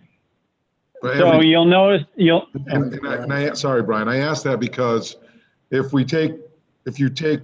National Grid takes and moves it from Old Mill Lane to Navy property, does that create a red zone on the west side? So, what are we really gaining there? Because now we shifted it from these residents to residents on the west side. So what is the safest option, option 3, under the ground, the piping, the project? So we were very, in our study, as we'll highlight, and you can probably anticipate my answer, all options are safe. We would not present or propose a solution that was not safe. And we don't even compare safety amongst the solutions because they are all safe. Yes, they have different risks involved, and there's the exposure to certain elements, such as an underground pipe. Like I mentioned earlier, doesn't have that exposure to weather and the like. But we would not propose anything that was unsafe. And you're right. Moving Old Mill Lane to another location in the island, and it's removing the same low risks that it has. It's moving it just to another area. So it's not really eliminating those risks. Those risks for that type of operation will always occur. I'm very clear and have to, I guess, replicate what we highlight in the study, that every option we present is safe. It is safe. If you look, and I challenge people to Google or research LNG operations, especially these type of operations. Our safety record, not only in National Grid and our franchise, but in the U.S., is extremely safe. I won't get into elaborating on comparisons to other energy sources and fuels and the like, but I welcome folks to do their own research and analysis on that. But it is safe. I mean, probably not. All of the options are safe. Not knowing, you did a nice job of not answering the question, but yeah. what is the safest? Everyone's there. So having said that, I mean, common sense would tell me something underground is probably a lot safer than something above ground. Less chance of igniting or creating less of a red zone, or maybe no red zone. That's really what I'm looking for. Cost is, I know that I got all the costs down for each one, but to me, it's about, like you said, when you let off, as you said, it's about safety. And that's, as Bob, our president, said, it's, that's our number one priority as well, is the safety of our residents. So, I still think one is safer than the other. And I think underground, to me, would be safer than above ground, regardless of what the costs are. To me, this isn't about cost. I don't think, just my opinion, I hope you guys are really meaning what you say when you say that we want your feedback because it matters. I think what matters is that type of operation, whether it's an old mill lane or a Navy property, is not conducive to what we want, at least to my opinion and what I've heard from residents. So having said that, I think that, again, I hope you're saying what you mean when you want the feedback. We haven't had much luck with the siting board or PUC. They're going to make decisions, and I think this is bigger than town council. I think there needs to be state reps, as Louis mentioned. I see that all of our state reps are on. I think there has to be involvement from the federal level as well to help us with this, because at the end of the day, in my own opinion, and this isn't a shot at you and National Grid, it's going to come down to cost with you guys. And I hope I'm wrong about that, but I appreciate your presentation. And again, I just want to know what the safest option is in my mind. Again, not to be redundant, but I guess I will be, underground to me is safer than above ground. And thank you for. I'll take a vote for a pipeline. If it's the safest. Again, all options. I can't move off of that point. We would not promote or in any way, shape, or form highlight a proposed solution that was not safe. And to compare safety, you can compare different parameters, different risks, perhaps, but safety is certainly something we take as paramount. And I appreciate your comments. I appreciate all the comments, and we are being sincere that we don't have a solution. But I will say, there's no doubt our regulator, because we may be the primary utility in National Grid, but we don't dictate our own prices. Everything we do has proved through. That's why we're regulated. Our pricing, our rates, and so forth is all approved by the PUC, and ultimately they're the ones looking out for the best interests of the customers, optimum. And if pricing and cost comes to be the most significant factor, that's the solution we'll pursue. By all means, we honestly, and this is now personally, not speaking on behalf of negotiators, I'd love to see a more of a decarbonized approach overall. I mean, we have some really exciting things happening in the decarbonized front that we're going to be promoting, and clean energy. And my president, the president of Rhode Island, Terry Sobolewski, he's got some white papers and a lot of information out there on our clean energy profile and work that we're doing. So that gets me excited. Certainly that's what I hope we can, but at the end of the day, there's so many other factors involved, and our cost is just one that I hate to say it. Majority of customers, that's what they care about most when it comes down to it. And economic development, builders, developers, They want it cheap, and just, that's the reality of, the dynamics we live in. Yeah. So Brian, thank you. And again, I just want to say that I just don't think that the current option or moving it long-term is acceptable. I think it needs to be something Sure. probably, to me, underground makes sense. So regardless of cost, but Okay. thank you. Thank you. That's the exact kind of feedback we're looking for, and I appreciate that. Okay. Thank you, sir. Councilor Santos? Unmute yourself, please.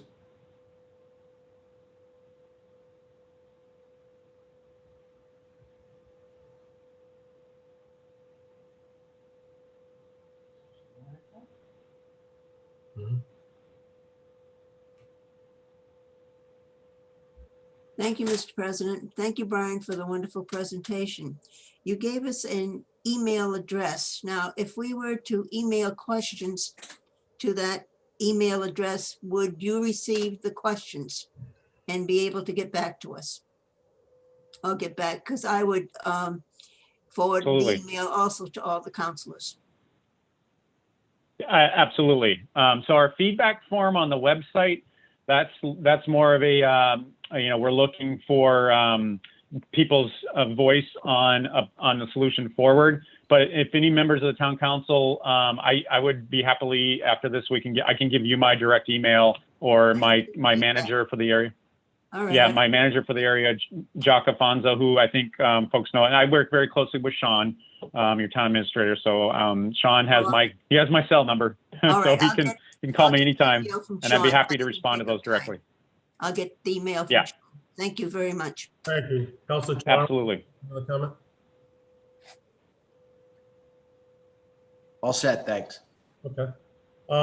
Teresa Spangler, I understand you had your hand up. You wanted to make another comment?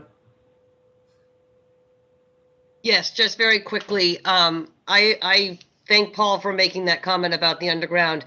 The other thing I think that would be fabulous, if you're looking at a temporary long-term, so to speak, the barge would be, in my opinion, the safest option until the underground.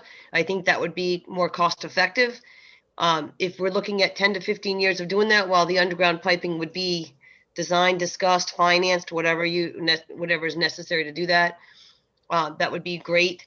And the other thing is, Mr. President, I really like the idea of Marissa. I don't know who she is, but she sounds very knowledgeable in this area. I think as a resident, that would be great to have somebody directly sitting around the table to be able to keep the council and the residents informed. I know it's a cost factor. I get that. Everything costs money, but this is something that you have a lot of concerned citizens. And I really think that if the town can find it in the budget to be able to bring someone like her in to sit around that table and be able to give us the information, as well as take feedback and be able to bring it back to the table as an advocate. That's just my 2 cents on that. So those are my last 2 comments. And again, I thank you for the time. Brian, thank you very much.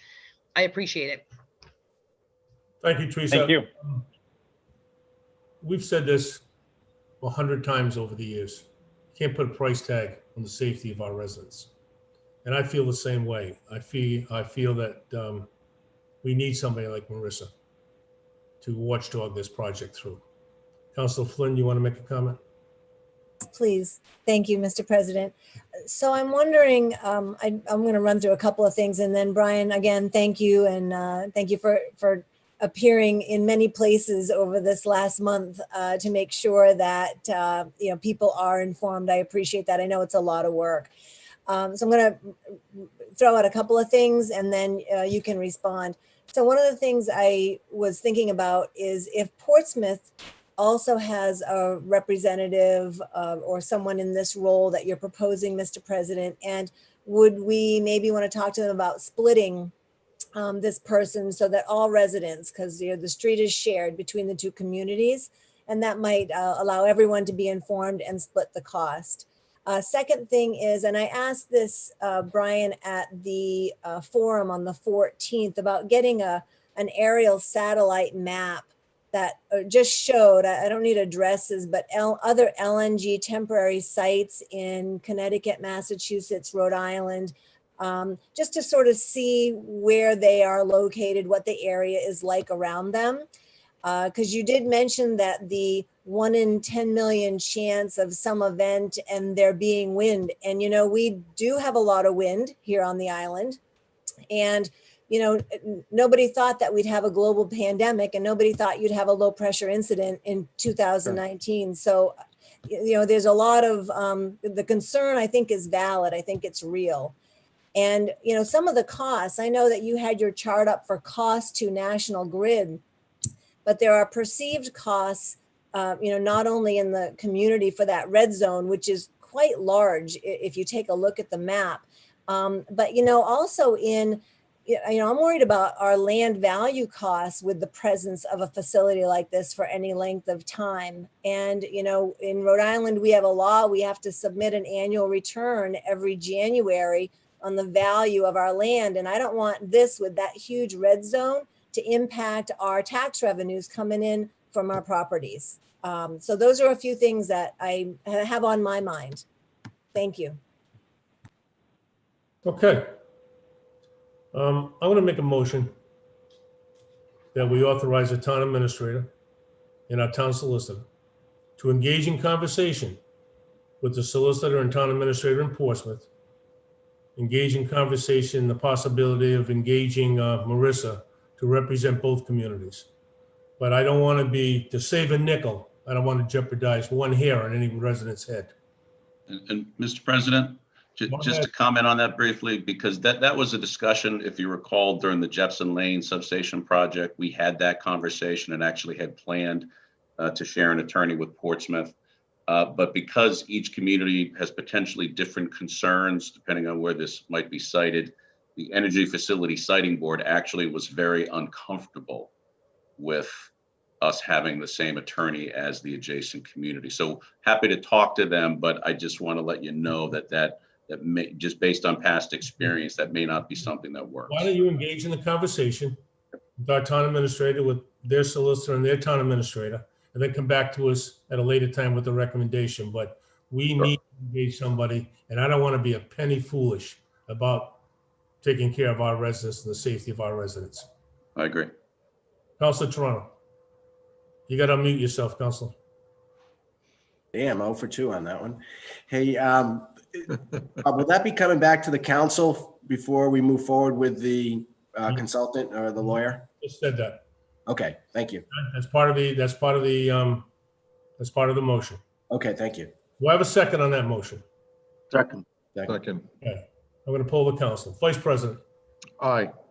Councilor Flynn, Yes. Councilor Lombardi, Aye. Councilor Santos, Aye.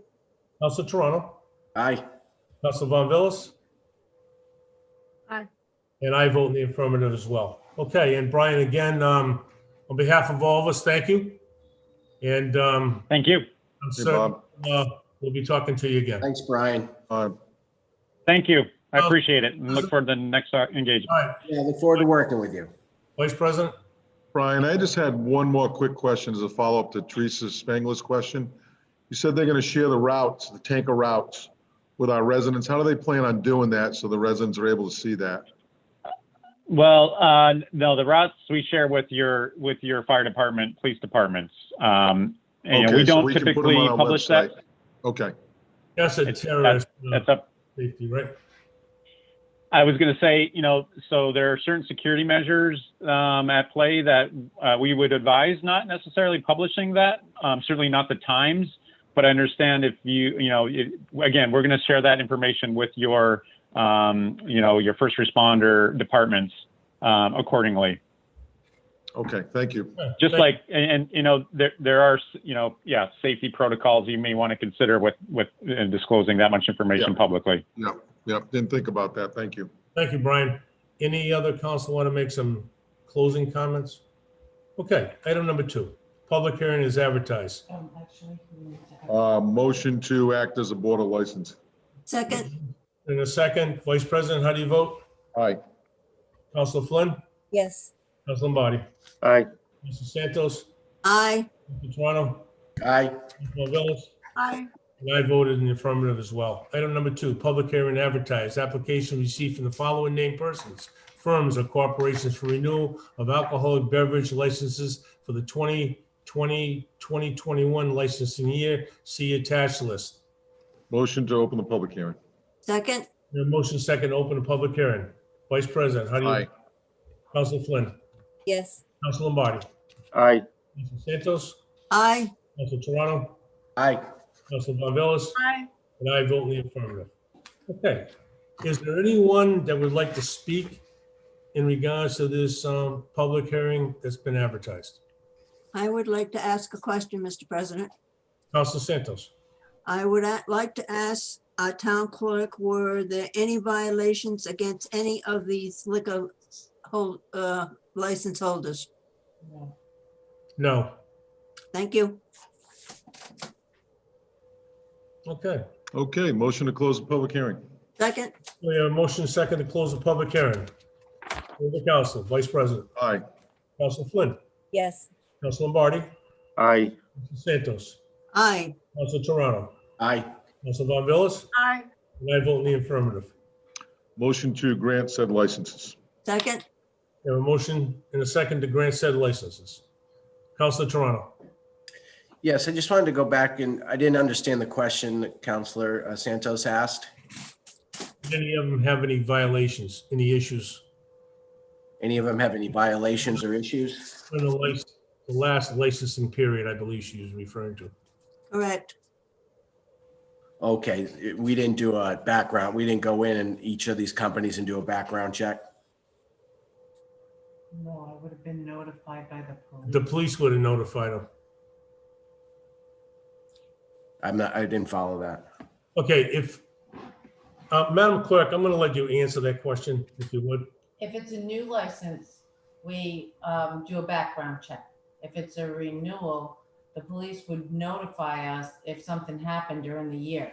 So we would have that information and then we'd ask for more information prior to this public hearing, to the renewal. So we've received nothing. No complaints at all these restaurants? That's great. That's why Okay. I asked the question. Thank you. All right, so we have a motion to grant has been seconded to licenses. I'm going to poll the council. Vice President, Aye. Council Flynn, Yes. Council Lombardi, Aye. Council Santos. Council Santos, Aye, Councilor Toronto, Aye. Council Von Vellis, Aye. and I vote in the affirmative as well. Okay, motion to reconvene as a town council. second, We have a motion second to reconvene as a town council. Poll the council. Vice President. Aye. Council Flynn, Yes. Council Lombardi, Aye. Council Santos, aye, Council Toronto, Aye. Council Von Vellis, Aye. and I vote in the affirmative as well. Okay, public hearing, number 3, applications received from the following named persons, firms or corporations for renewal of victualling house licenses. Additional hours of operations for the 2020-2021 licensing year. See attached list. Motion to open the public hearing. second, A motion second, to open the public hearing, poll the council. Vice President. Aye. Council Flynn, Yes. Council Lombardi, Aye. aye, Council Toronto, Aye. Council Von Vellis, and I vote in the affirmative.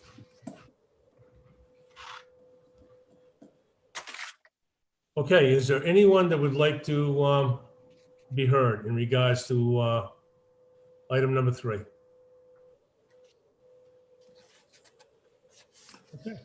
Okay, motion to close the public hearing. second, A motion second to close the public hearing, poll the council. Vice President, Aye. Council Flynn, Yes. Council Lombardi, Aye. Council Santos, aye, Council Toronto, Aye. Council Von Vellis, and I vote in the affirmative. Okay, motion to grant said license. second, Okay, a motion is second to grant said license. Any conversation? Hearing none. Poll the council. Vice President, Aye. Council Flynn, Yes. Council Lombardi, Aye. Council Santos, aye, Council Toronto, Aye. Council Von Vellis, Aye. and I vote in the affirmative as well. Okay, license. Number 4, application of special event permit from Clean Ocean Access for its first annual pumpkin smash to be held on Saturday, September 7th, 2020, from 12 p.m. to 2 p.m. at 21 John Clark Road, Middletown. Applicant requests permit fees to be waived. Okay, motion to withdraw said special event application at the request of the applicant. second, Any conversation? But I was gonna be able to do some pumpkin chunking. Mhm. Yeah. Over council. We have a motion second. Vice President. Aye. Council Flynn. Yes. Council Lombardi. Aye. Council Santos. Aye. Council Toronto. Aye. Council Von Villas. Aye. And I vote in the affirmative as well. Okay. Okay, motion to adopt the consent calendar. Does anybody have anything on it they want to pull off? Okay, seeing none. Do we have a second? Second. Okay, hold the council. Vice President. Aye. Council Flynn. Yes. Council Lombardi. Aye. Council Santos. Aye. Council Toronto. Aye. Council Von Villas. Aye. And I vote in the affirmative as well.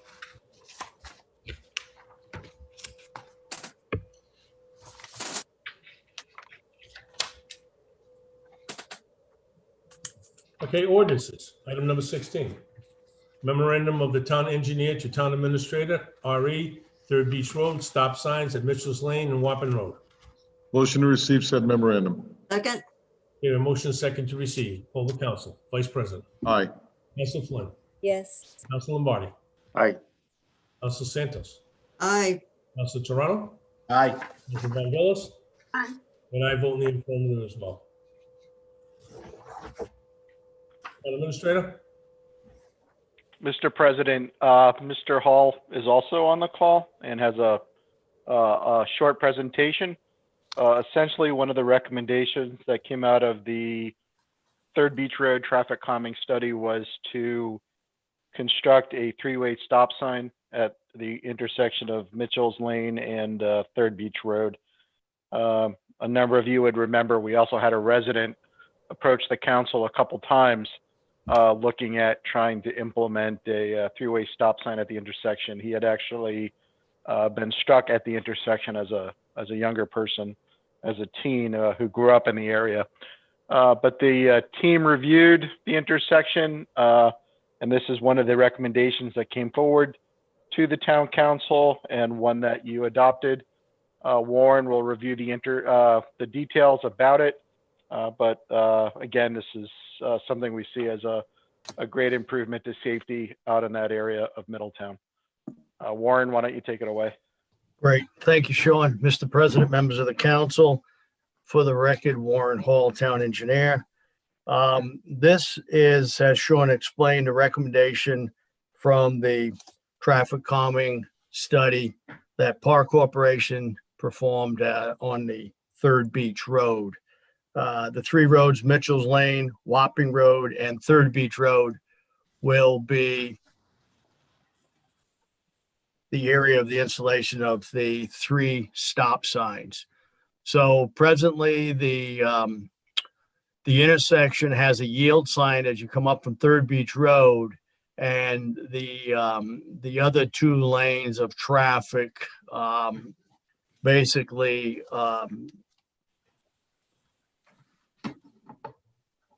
yield. The other two lanes of traffic will I want to say themselves slow down and turn. So only one area of the intersection is controlled right now with the yield sign. The recommendation is to install the three stop signs. I think that's all I have. Is there any questions? Any councils have any questions? You could take the slide down unless the councils need it, because I can only see a few of you. There you go. Any council have any questions? No. Okay. No, I do. I'm sorry. I'm sorry, I didn't see your hand, Councilor. No, I just put it up, sorry. So the rest of these are signs that will be added as well in regards to the curves and the bends, the yellow signs we have here. And that's all part of helping slow down the traffic, correct? Correct. Okay. Anything else? Nope, that's it. Thank you. Okay. Okay, under number 17, an ordinance of the town of Middletown, it's the first reading. An ordinance and amendment to the town code title 7, traffic code, three-way stop intersection, Mitchell's Lane, Third Beach Road, and Wappin Road. See attached ordinances. Motion to receive said ordinance on its first reading. Second. Your motion is second to receive. Any further conversation? Poll the council. Vice President. Has there been any objections to this, or the public's just not aware of it because it's the first reading and the first time it's been presented? I've gotten no negative feedback on it. Okay. In fact, in working with Mr. Hall to get this on the docket, talking about its importance, I had one of our consultants who we work with before the meeting actually stop me and make a point of asking or making a recommendation without knowing that this was being considered, that there be a three-way stop sign. So I think we know that this is a long time coming, people that live in town, and and again, there's not a lot of residential development around there. It's the Holland Playground, Sweetberry Farm, and and even just having those two, the commercial farming activity against the playground, I think speaks strongly to the fact that it's necessary. But what I can do, Councilor Rodrick, is just make sure the residents know about the second hearing. That way, if someone does have an issue, we can make certain they have proper or more notification than they might already have. Yeah, I mean, it's just, for me, it's, growing up in that neighborhood and traveling that road almost on a daily basis. Usually my tenure on the council, when recommendations come like this before us, it's because, there's been increasing number of accidents there or whatever. Is that the case? Or and I know Mark Patow, that happened earlier when he came before the council when he was younger. But is that is this part of just the traffic calming, or is it part of because of increased accidents at that intersection? Warren, do you want to talk a little bit about that and how it came about through the study? Sure. So our consultant, Park Corporation, looked at the intersection. They did traffic counts up there. And, we did have a public informational meeting where we invited the residents from Third Beach Road and that intersection to come up. And that was one of the takeaways from that meeting for us, was that they were definitely interested in controlling that intersection and slowing folks down. So that's the result of the public input there. And again, it's kind of a self-governing when you come in from Mitchell's and you come in from Wapping, so they control themselves. It's almost a slip lane that we've been slowly getting rid of, the few slip lanes that we have in the town. I think that with the park there, as Sean said, with the park there, with the traffic from, those neighborhoods increasing, we've got an 11 lot subdivision on Mitchell's Lane that's under construction right now. So the volume's going to increase. I think that's a recommendation that we all agree with. Okay. Well, I appreciate that, Warren. And of course, the residents' input is what matters.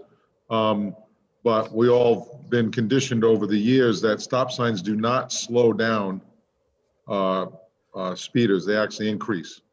But having said that, if that's the recommendation and that's what the residents in that area prefer, that's what I'll support. If I can just add one thing, Mr. President. Go right ahead. As part of the work that will be later awarded, Councilor Rodrick, there will be a reduction in pavement around the intersection, which will tighten that up. So there will be sort of a visual cue that something changed out there. Okay. So it won't be a stop sign with the slip lane. It will be more of a three-way stop when we're done with the project. Okay. Thank you, Sean. Yes, sir. Councilor Twan. Yes, Warren, Third Beach Road, as you're going from, Hanging Rock Road and you're heading towards Green End, that's where we've had some of our most serious accidents in Middletown, coming around those corners. You come down Third Beach Road and then all of a sudden it takes that hard left and it comes to the right. And right down at that basin where that guardrail is, we've had 2 major accidents there last year. And was that taken in consideration in this study in regards to, is there any way to slow that traffic down? Because there is not a stop sign from Hanging Rock Road all the way to Green End Ave. There's no stop sign, and that road, and you're heading that way, goes downhill. So I think people, get distracted or, beautiful area or on the phone, and they come around that corner, and it's usually late night, we know, and it's usually a younger group or people just going through there. And it's just a very, very dangerous area, I think. And I think the traffic moves fast. So they feel confident by putting these few signs up, and this, your speed sign will have a big impact in slowing traffic down. Or do we need a speed bump in there somewhere or another stop sign? I believe that the signage, the way it's proposed today on this plan, is going to be effective. It's going to slow down the traffic, the speed feedback, the tables, the speed feedback signs will definitely slow down the traffic. And the better signage, the high vis, is going to make the drivers aware that this road now is signed. So there'll be a change to the road. There is, a portion of this study that we will continue to monitor. And if there are some adjustments or some additions that need to be made, it's a work in progress. So as we go through, we can take a look at that. And if speed tables do become part of the study or part of something that we need to implement, I think we can do that in the future, but they're not part of it right now. Okay. I just believe that, without going overboard with signage and speed tables, that this is the correct amount of signage to slow down that traffic. Okay. And I know, people have asked about why we don't have speed tables out here. And I just, it's because of that. It's because of the curves and because of the alignment of the road. We don't have the sight distance to, make people aware. So when they just don't run right up onto a speed table. That's what we, and we heard from the folks along that road. And it was, I think the split was more that they didn't prefer the speed tables at this time. The speed feedback signs, yes. The speed tables, not as quite, didn't want those as much as the speed feedback signs. Okay, thank you. You're welcome. Councilor Lombardi. Yeah, so Warren, good job. A lot of issues out in this area, as Councilor Toronto indicated, with curves and the like. But the two major accidents we've had out there, if I'm not mistaken, were late night. There was speed involved, and there may have been impaired driving involved. No speed table, no signs, no speed back signs are going to stop that. When you get people out there in the daytime or maybe in the early evening who don't know the area, and I get it, I understand accidents happen in those type of situations. But those 2 accidents, and I could be wrong, and I don't know if the police chief's on board here tonight, but those were speed involved and possibly impaired driving situations. And I don't care what kind of traffic precautions you're going to take. And I speak from experience, you're not stopping that from happening out there. Thank you, Councilor Lombardi. Okay, I'm going to get back to Vice President. So along the lines of what Dennis talked about, I know we all received a couple of or several either emails or phone calls, complaints about the speeding that's out there. So I'm happy to see this. However, from a lot of pedestrians and that walk in that area, residents that walk that, they go around from Green End or Riverview and they go down Third Beach up to Indian and, back up that loop kind of. And so I'd like to see us actually take it to potentially another level and look at what we talked about a month ago with, or 2 months ago with, you know, more improvements for pedestrians, joggers, walkers, whether it's Paradise, it's those routes to the beaches that people tend to gravitate to because it's beautiful out there, right? So I think we need to, I'm certainly going to support this, but I think we need to, as Warren said, I think we should monitor it, see if this works. If not, come back, look at the signage or different types of improvements. But at the same time, we need to continue to look at, you know, maybe piping in some gutters or whatever is out there. There's not a lot of gutters to pipe, but, and it's a narrow road. So we need to continue to look to these traffic calming procedures and monitor them. Okay.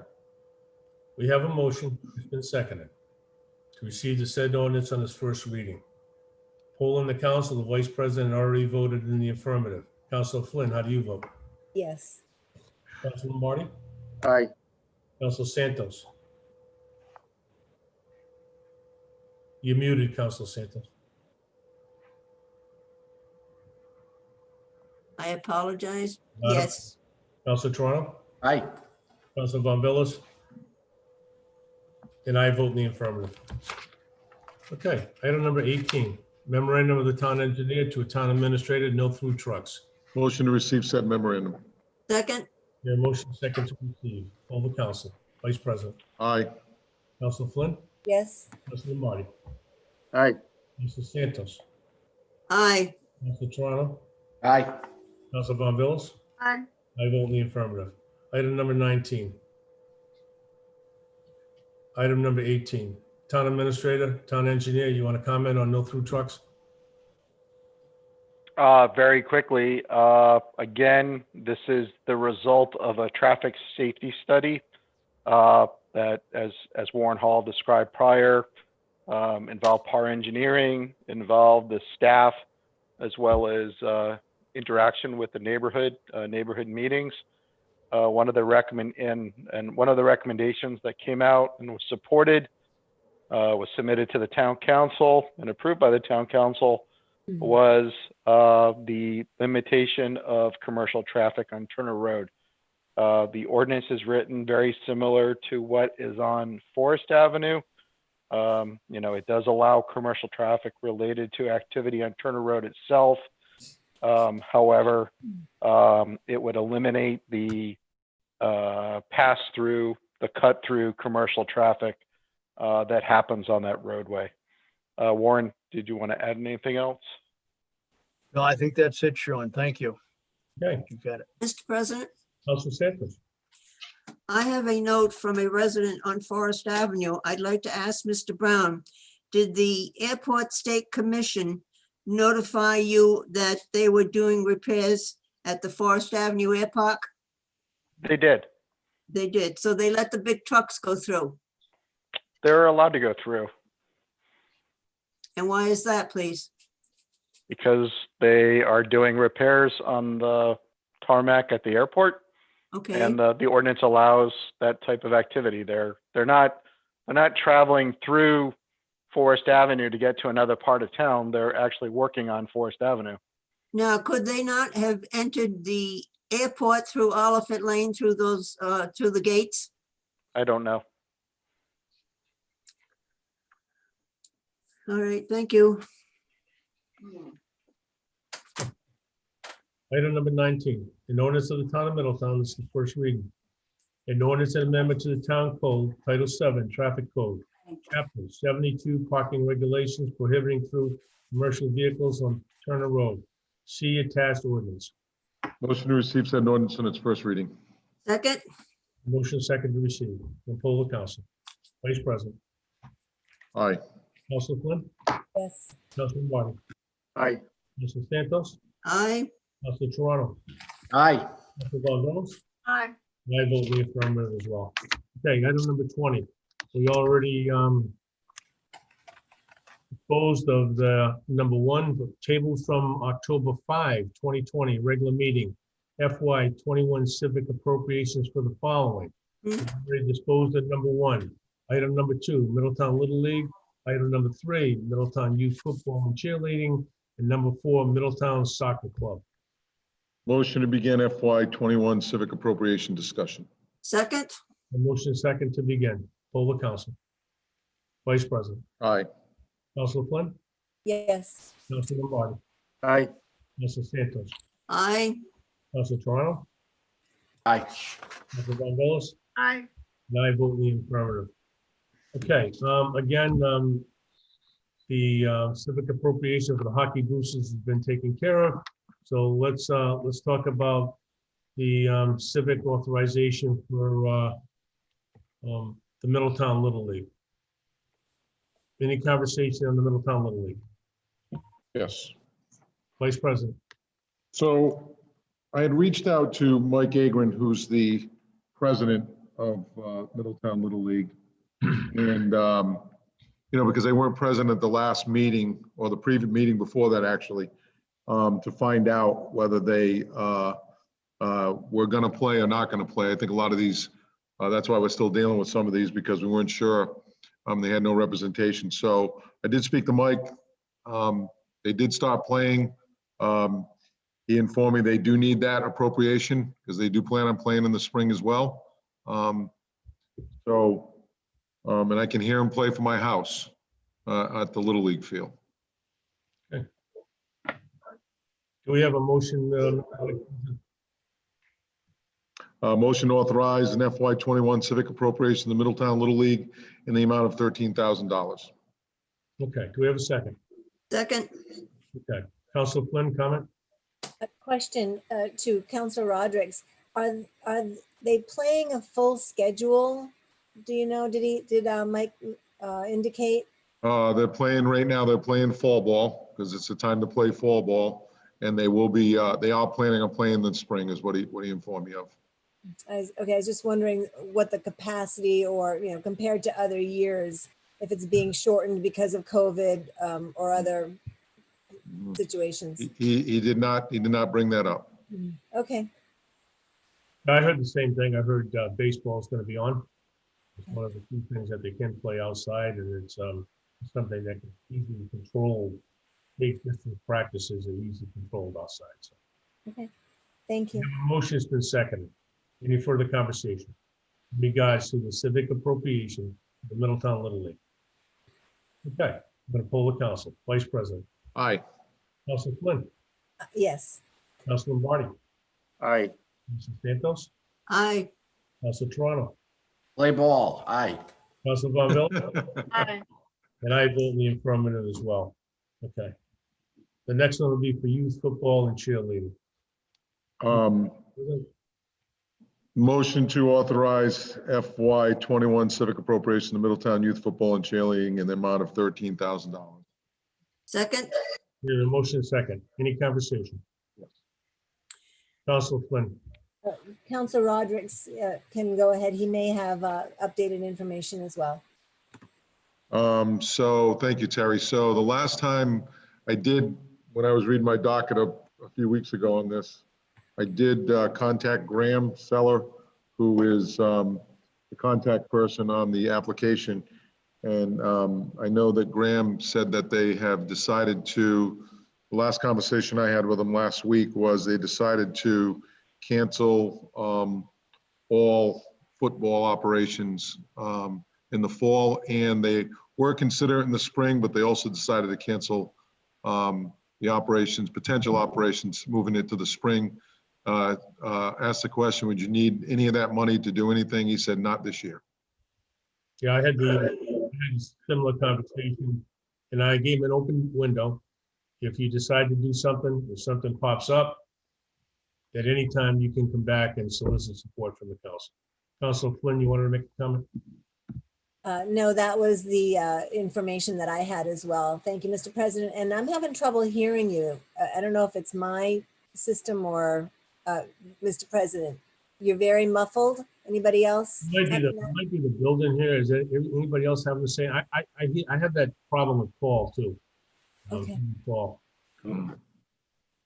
Councilor Never Toronto. had a problem hearing you, Bob. I know. Yeah, I was also copied on that email from Graham Seller. And, what I just wanted to mention is one,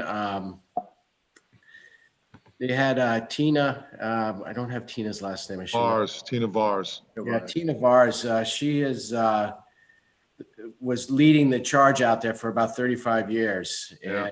And she had passed away. So I just want to do a shout out and thank her for all the years that she, donated her time and things. And they're going to dedicate the season to her. So I think it'd be something that council may want to get involved in and help support or write something on her behalf. The other thing that he had mentioned in this email that I picked up on is, he said, we do have ongoing expenses during every off season, such as helmet reconditioning, insurance, coaches clinics, and we need new football jerseys.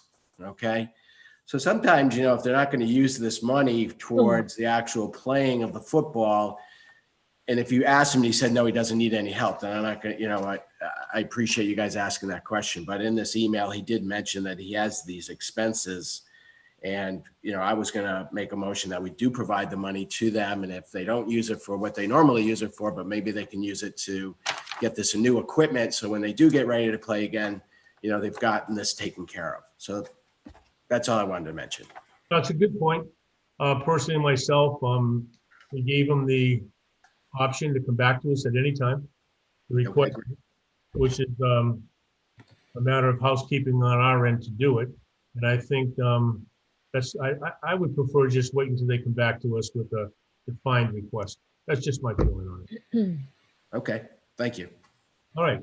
So I guess the motion would be, Mr. President, Vice President, would be to just table this until they come back to us with a defined request. Okay. Motion to table the civic FY21 civic appropriation to Middletown Youth Football and Cheerleading in the amount of $13,000 until the need arises or until they come back to us. I'll second that. Okay, poll the council. Vice President. Aye. Council Flynn. Yes. Council Lombardi. Aye. Council Santos. Aye. Council Toronto. Aye. Council Vongelis. Aye. And I vote in the affirmative as well. Okay. Okay, motion to authorize an FY21 civic appropriation to the Middletown Youth Soccer Club in the amount of $3,000. Second. We have a motion for the seconded. Comments, Vice President. Again, I had reached out to Walt Wilderman, and I actually felt bad. He was in Pennsylvania at the time, and he did call back. His daughter was getting married, so my timing wasn't all that good. But they are playing, and he's told me he already does need that $3,000. They already put about $8,000 into the reconditioning of the fields, and that's what he typically uses that money for. Mm-hmm. Yeah, I get the same feedback. Council Flynn, you want to make a comment? Yes. So as I was looking at their historic awards, they've gotten $3,000 since 2015, and I had to wonder if the costs to rehab the fields or maintain the fields hadn't gone up. Typically, these kinds of costs go up at least a little bit every year. So I was just wondering if the 3,000 would be adequate. Mr. Brown, did they get some in-kind help from us? We provide quite a bit of help to the organization, but as long as I've been with the town of Middletown, Walt Wilderman and the soccer people have done an amazing job in taking care of that facility. And also not only raising money to take care of the facility, but to offset the cost for people that might be economically challenged to play soccer. It's really just a phenomenal organization. So yeah, I would agree, and I think they also know that we're here for them if they did need extra money. That I don't think they're shy about putting in. I'd be reluctant just to throw in additional funding at them, but I would entertain listening to them if they did need it. And I think Walt knows that, the organization knows that. I mean, that's how they've always represented themselves. I think that's how they got the fields and the improvements they've gotten over time from the town is not taking advantage of the council's generosity. Okay. All right. So we have a motion that's been seconded. I'm going to poll the council. Vice President. Council Flynn? Yes. Council Lombardi? Aye. Council Santos? Aye. Counselor Toronto, Aye. Counselor Von Billis, Aye. and I vote in the affirmative as well. Okay, item number 21, continued from August 17th, 2020, September 21, 2020, and October 5, 2020. Memorandum of Councilor Flynn, COVID-19 update request. Motion to receive said memorandum. Second, Motion second to receive. All in favor? Oh, aye, okay. sorry, Okay, I Aye. keep forgetting. Aye. Flynn, Yes. Councilor Lombardi, Aye. Councilor Santos, aye, Councilor Toronto, Aye. Councilor Aye. and I vote in the affirmative as well. Okay, Mr. Brown? It's not my memo. I think it's Counselor Flynn's memo, so Well, I it's, had an update for Councilor Flynn. I don't know if that's what she was asking for. Councilor Flynn? I don't know what the item really is about at the end of the day. Thank you, Mr. President. So, and thank you, Mr. Brown. This has been carried over since September. So thank you for your September 16th memo and the attachments. And I will assume if you have any updates since then that you will share them with the council. I had just two questions. One of them is for the council. So last month, a resident expressed concerns about a local business and enforcing social distancing, and that's in my memo. And Mr. Brown had emailed me that DBR handles matters like that. And the memo that you submitted, Mr. Brown, states that if anyone has any concerns with the phase 3 guidelines not being followed, that regarding masks or social distancing, that they should contact either the state police, the Rhode Island Department of Health, or the Rhode Island Department of Business Regulations. So the question to the council is if it thinks that the contact information for these 3 state departments should be on the town's website on the link that's labeled COVID-19 updates, closures, cancellations, or somewhere, so that if people do see a violation or they're concerned, they're not comfortable with the masks wearing and social distancing somewhere, that they can go directly to where that concern belongs. We can make that update. Is that a yes? Yes, we can do that. Thank you. And then my second question is, I just want to, again, because we've got yet another extension of the state of emergency coming up. So again, based on Mr. Brown's memos and information that he sent us, I just want to make sure that I understand 3 things. So in a state of emergency right now, Mr. Brown, the town hall is open for business. It's in compliance with state guidelines, and Newport and Portsmouth are doing the exact same thing. Is that still true? Yes, we operate exactly the same way as Newport and Portsmouth and in compliance with the state's guidelines. Okay. And because Middletown is under a state of emergency, the restaurants and bars and other establishments can offer food and drink outside. And if we were not under a state of emergency, those establishments would not be able to do that. Is that true? As I understand it from the solicitor, and also on recent calls with the Department of Business Regulation, they would have to cease the outdoor operations until the town council adopted new regulations. Okay. And the third one is that as long as we are under a state of emergency, that we are likely to continue to be eligible for full reimbursement of pandemic related expenses. Is that still true? Yes, that's my understanding. Okay, thank you. Unless you have more to update on my memo requesting an update. No, I think I've addressed the issues that were questioned.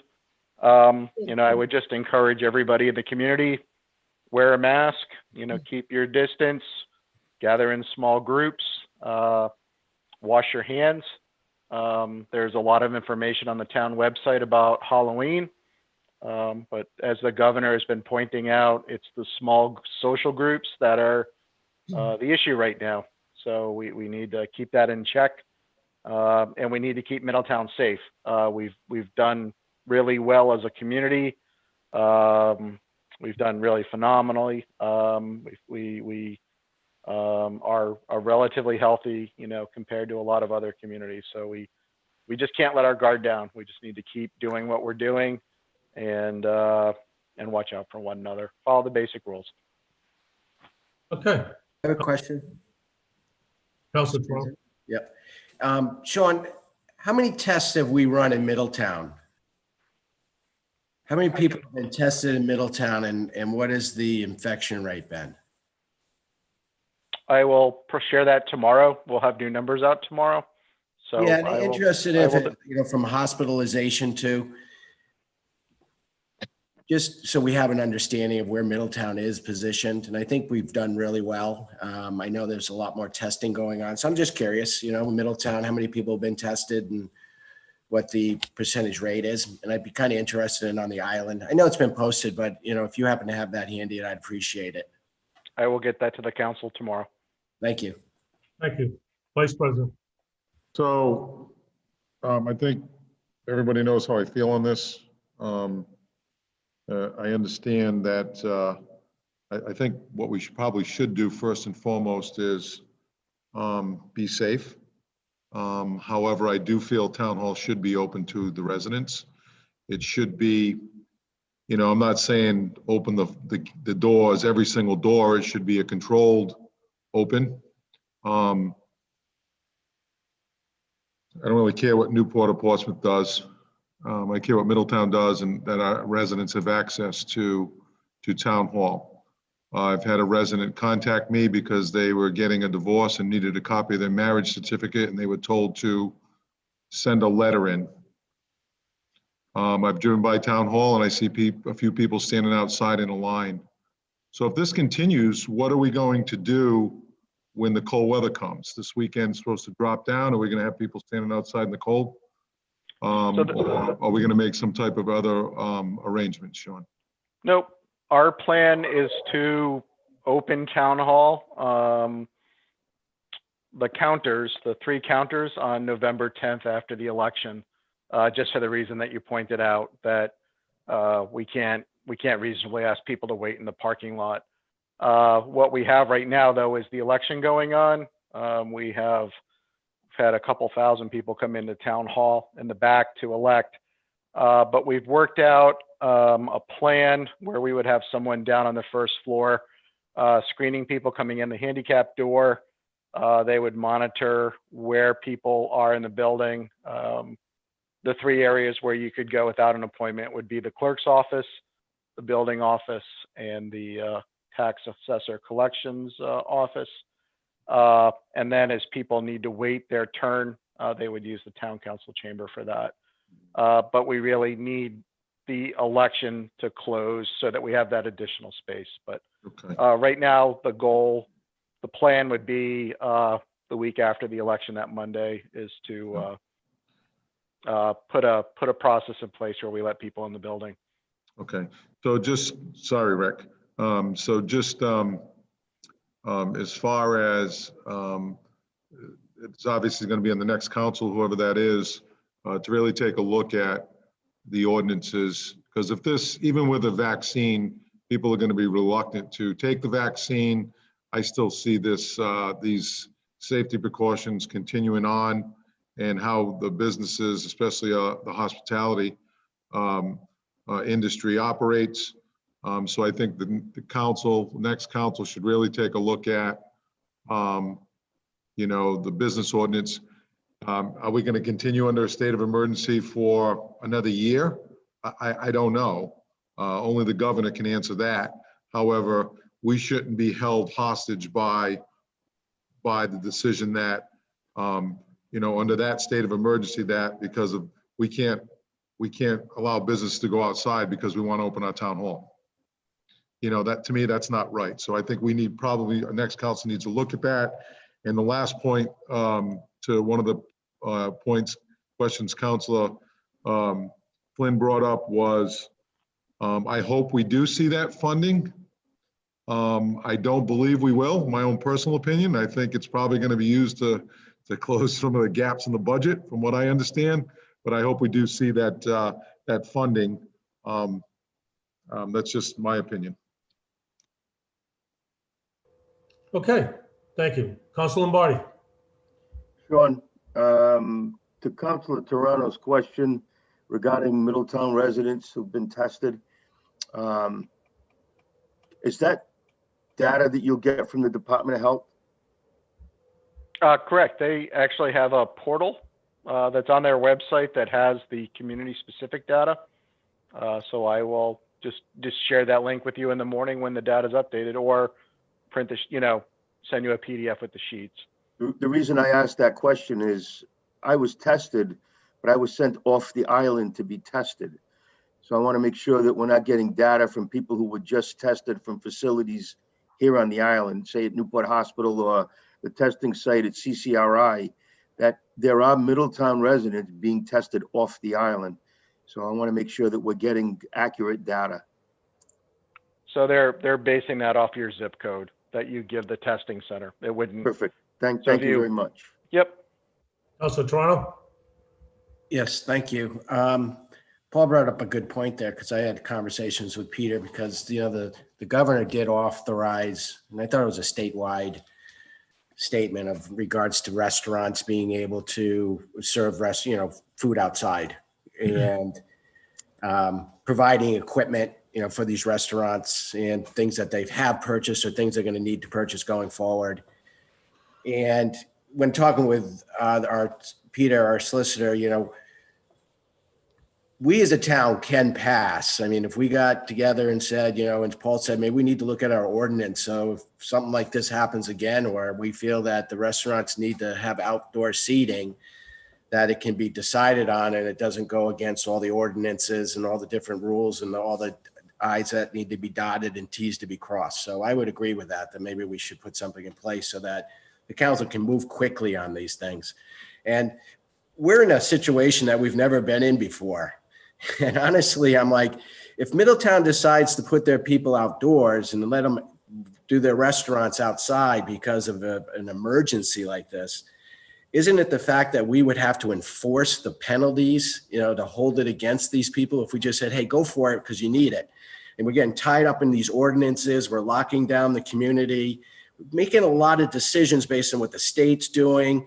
We've always been talking about how we don't want to follow what the state does in a lot of ways.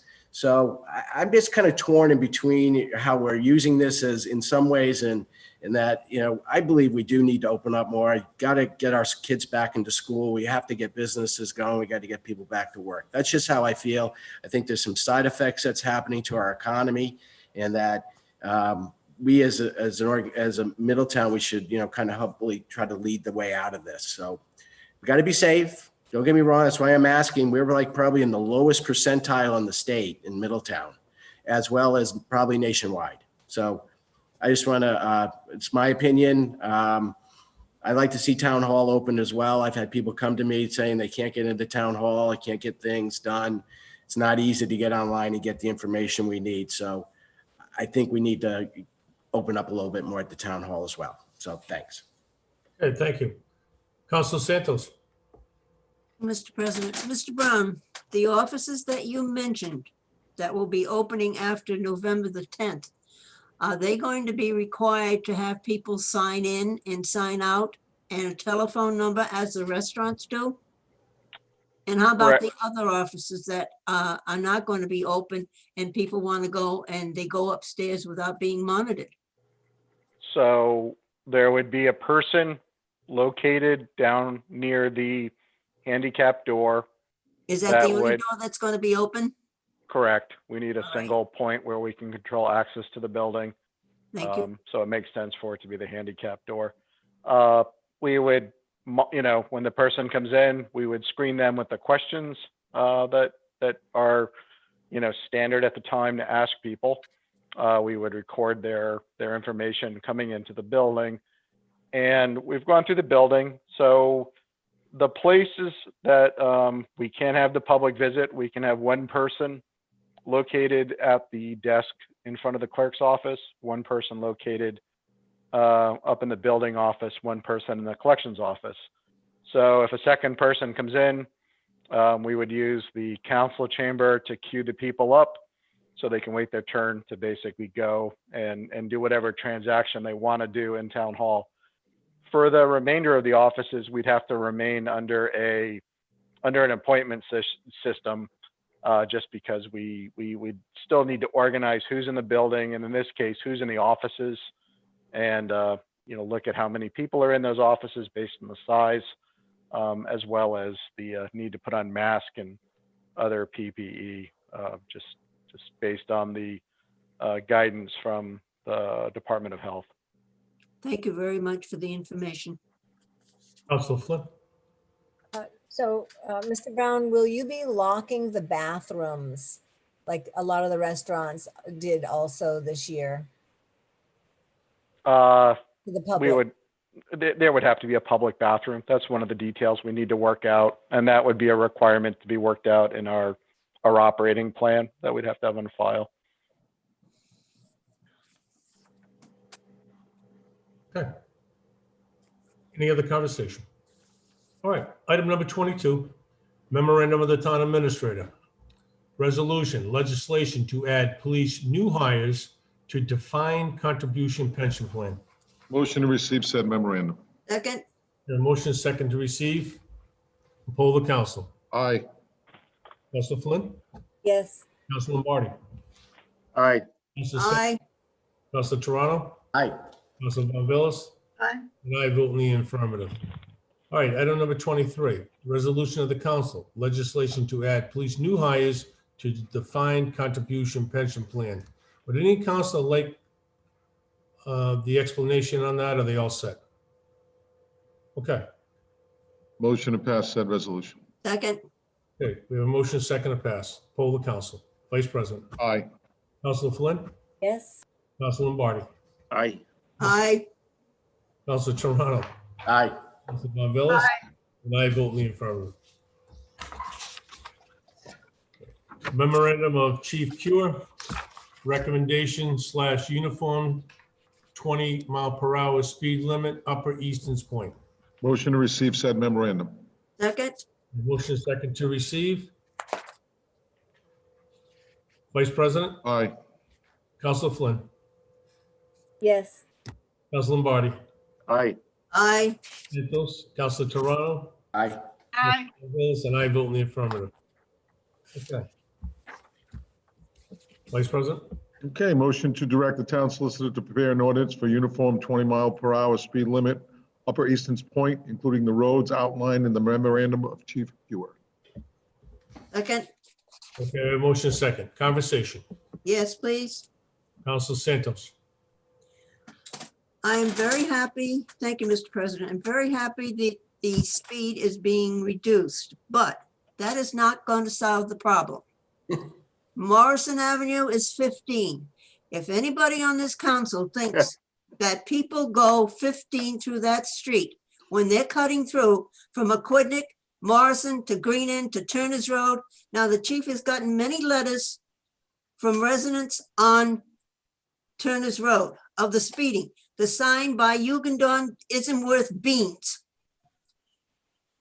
The only way that this is going to be solved is, one, you put your officers, our police officers back on our town roads. That's what the taxpayers are paying for. Bring in the state police. Let them police East and West Main Road, both in Middletown and Portsmouth. And maybe that way we will get the speeders on town roads and get some fines, make them pay the fines, make a large amount of money on the fines. You're not going to stop the speeding by reducing to 20. It doesn't do it for 15. And how's it going to do it for 20? I'm happy it's going to be 20, but it's not going to work. Thank you, Council Santos. Any other comments? Vice President. I'll have what she's had. I like the spunk. I agree. Oh, Mrs. S. Nails, Mrs. Santos. Yeah. Yeah, nails falling off trucks. Council Toronto. Yes, I agree with Councilor Santos. I mean, we have signs over here now saying it's 25, and they do not do 25. They do whatever they want to do. And we don't have a police presence in this neighborhood at all. I mean, they're not in this neighborhood. We have the Clam Bake Club at the top. We've got, dumps. We got trash trucks coming in at 6 a.m. We've got, 18 wheelers going up to the Clam Bake Club. We're talking about all these other roads, Oliphant and all these other roads about not having tractor trailers go down them and all this stuff. I mean, it's going on Easton's Point.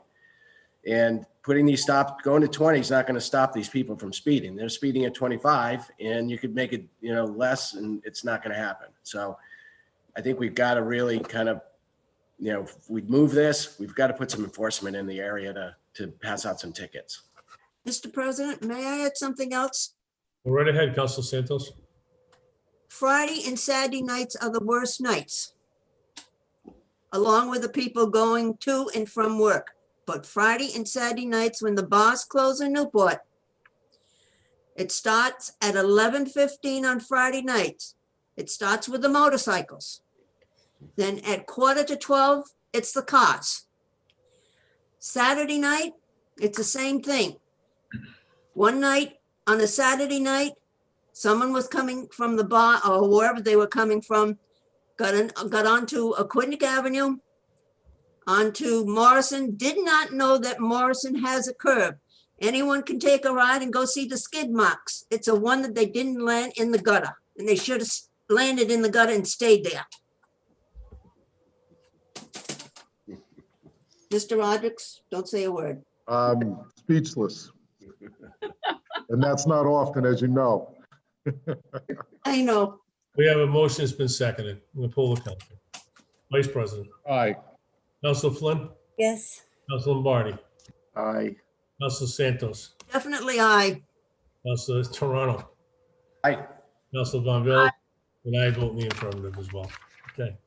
Memorandum of Chief Cure, RE, recommendation, crosswalk installation and improvement, Lower Aquidneck Avenue. Motion to receive said memorandum. Second, The motion second received. Poll the council. Vice President. Aye. Council Flynn. Yes. Council Lombardi. Aye. Council aye. Toronto. Aye. Aye. Willis, and I vote in the affirmative. Okay. Motion to direct the town administration to formally request RIDOT to install a crosswalk on Lower Aquidneck Avenue at the intersection of Newport Avenue and to improve all current crosswalk signs and makings on Lower Aquidneck Avenue for uniformity in the area. Second, Okay, we have a motion second. Any conversation? Hearing none. Oh, Sorry, Bob. So just for informational purposes for the residents, from a time frame perspective, Sean, what are we looking at potentially? So the new intersection is probably the most difficult part of this. It has to go up to the traffic tribunal for review. I don't know what their meeting schedule is given COVID, so I would need to get some more information. I can report back to the council. Okay. Okay. Thank you. Aye. Council Flynn. Yes. Council Lombardi. Aye. Council Santos. aye. Council Toronto. Aye. Council Von Villa, and I vote in the affirmative as well. Okay, item number 26, we tabled it. Item number 27, memorandum of the town administrator, RE Purgatory Sidewalks, RIDOT, subrecipient project ID 5072. Motion to receive said memorandum. Second, Motion second to receive. Poll the council. Vice President. Aye. Council Flynn. Yes. Council Lombardi. Aye. Council Santos. aye. Council Toronto. Aye. Council Von Villas. Aye. I vote in the affirmative. Item number 26, the resolution of the council, subrecipient agreement between RI Department of Transportation and the town for Purgatory Road Sidewalk Project, tip ID 5072. Motion to pass said resolution. Second, Okay, we have a motion that's been seconded. Any conversation? Hearing none. Poll the council. Vice President. Aye. Council Flynn. Yes. Council Lombardi. Aye. Council Santos. aye. Council Toronto. Aye. Council Von. Aye. And I vote in the affirmative. Okay, item number 29, memorandum of the town administrator, Aquidneck Ave improvements, Green End Ave to East Main Road. Motion to receive said memorandum. Second, Have a motion and a second to receive. Poll the council. Vice President. Aye. Council Flynn. Yes. Council Lombardi. Aye. Council Santos. aye. Council Toronto. Aye. Council Von- And I vote in the affirmative. Item number 30, memorandum of the finance director to the town administrator, contract award, Middletown 021-002, traffic calming improvements. Motion.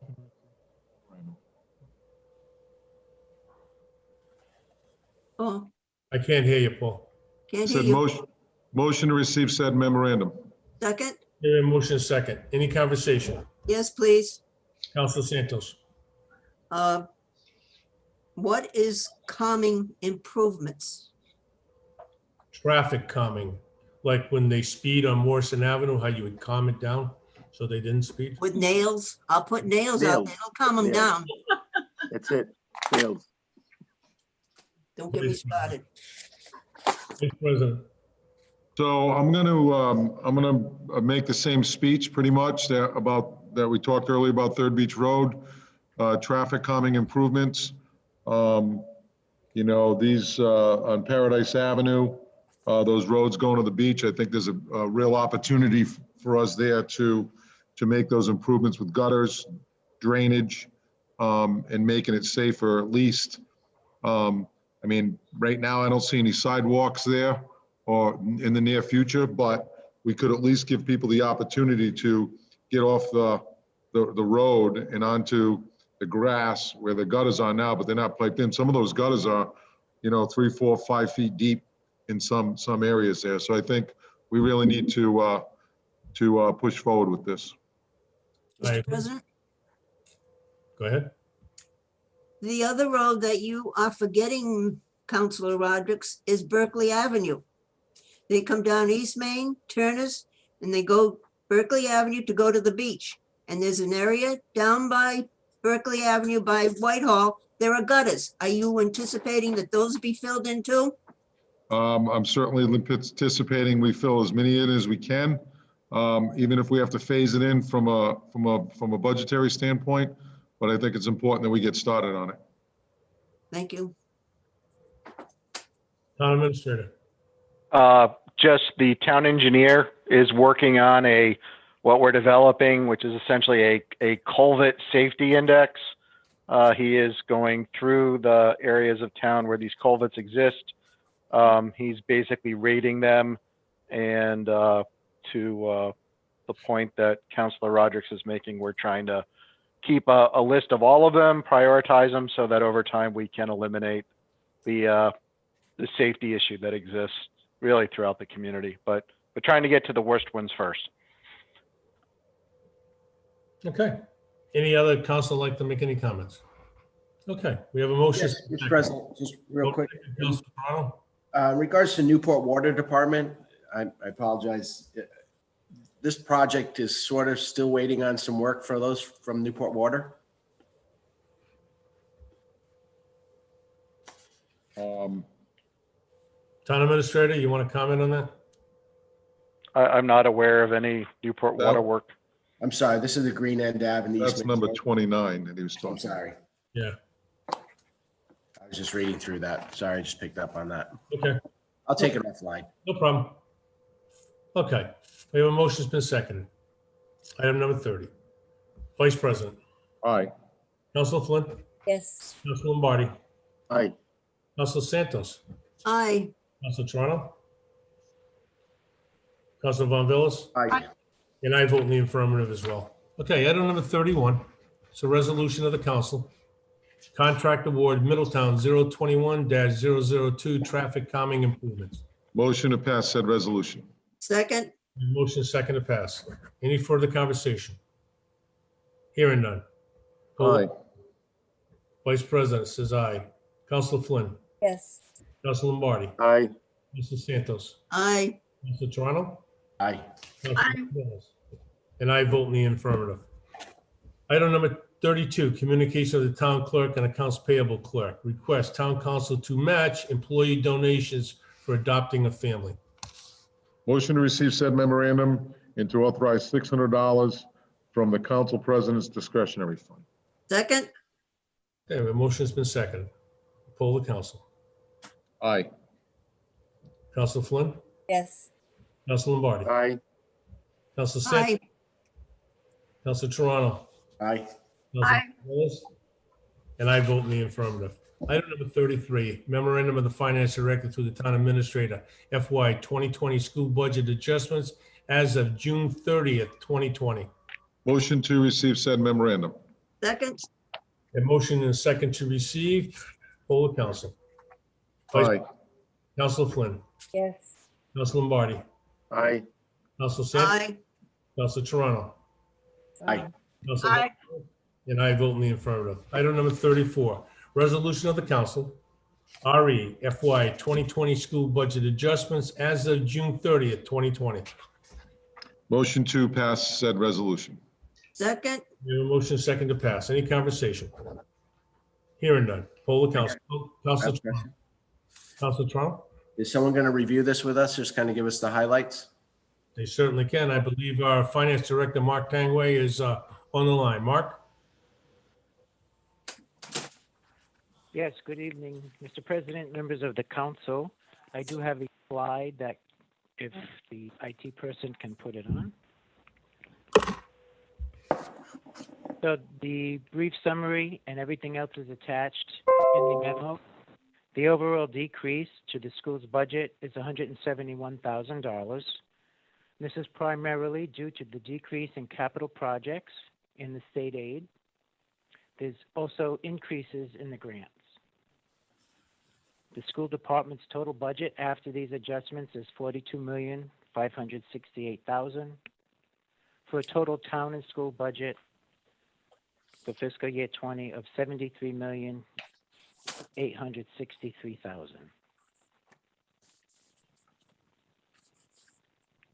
That is the highlights. Everything else is attached to the memo. thank you, Mark. Thanks, Mark. You're welcome. You're Thank you, welcome. Mark. Okay, any councilors have any questions of Mr. Tangway? Okay, thank you. All right, so we have a motion's been second, pass the resolution. All the council. Vice President. Aye. Council Flynn, Yes. Council Lombardi, Aye. Council Santos, Aye. Council Toronto, Aye. Council Bombellis, and I vote in the affirmative. Okay, item number 35, memorandum of the finance director to the town administrator, RE municipal financial report, year ended September 30th, 2020. Motion to receive said memorandum and report. Second, Okay, we have a motion and a second. Any conversation? Okay, hearing none. I have a comment, Bob. Okay, Vice President, go right ahead. Thank you. So on page 23 of 40, as I was reviewing page by page, I saw, I don't know if it's the typo. can't hear you. Who's in you, Paul? I don't know if this is a typo on page 23 of 40. If you look at, it's under the senior center, diesel fuel. It says 270,000 dollars. I'm not sure what that is. So I just wanted to make sure that gets clarified. Under the adopted, under the adopted budget. Percentage, isn't it? It shows a percentage, but there's dollars underneath of that, if you look at it. Mhm. So I just don't know if it's, $2,700, if it's $27,000. I'm sure it's not $270,000. Mark, can you answer that question? I don't see that account. For diesel fuel, Account 56203, it's the top line on page 23. fuel oil, the budget is 7,140. Year-to-date, 6,358. Is that the one? No. Now, Mark, on the paper report, there's a percentage floating around.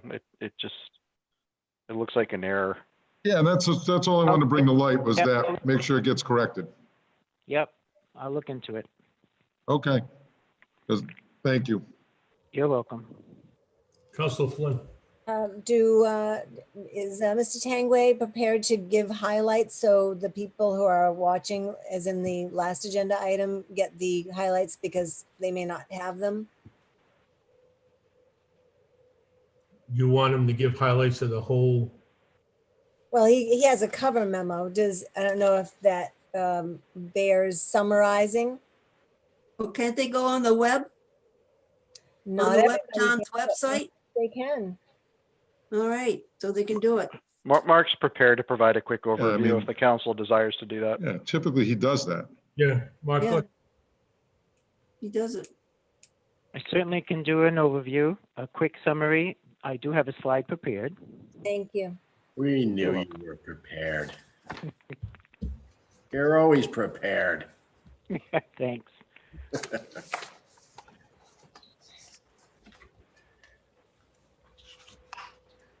You say you're always right. Don't get carried away.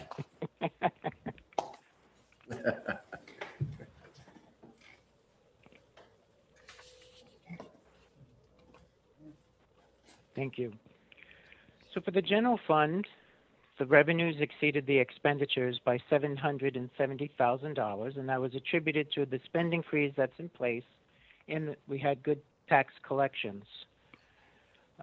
We also had strong real estate transfer tax revenue, which we've monitored last year, so this is the second year that revenue line item is strong. We're also monitoring the hotel and meals tax. It's a concern that remains. It is lost revenue at this point with COVID.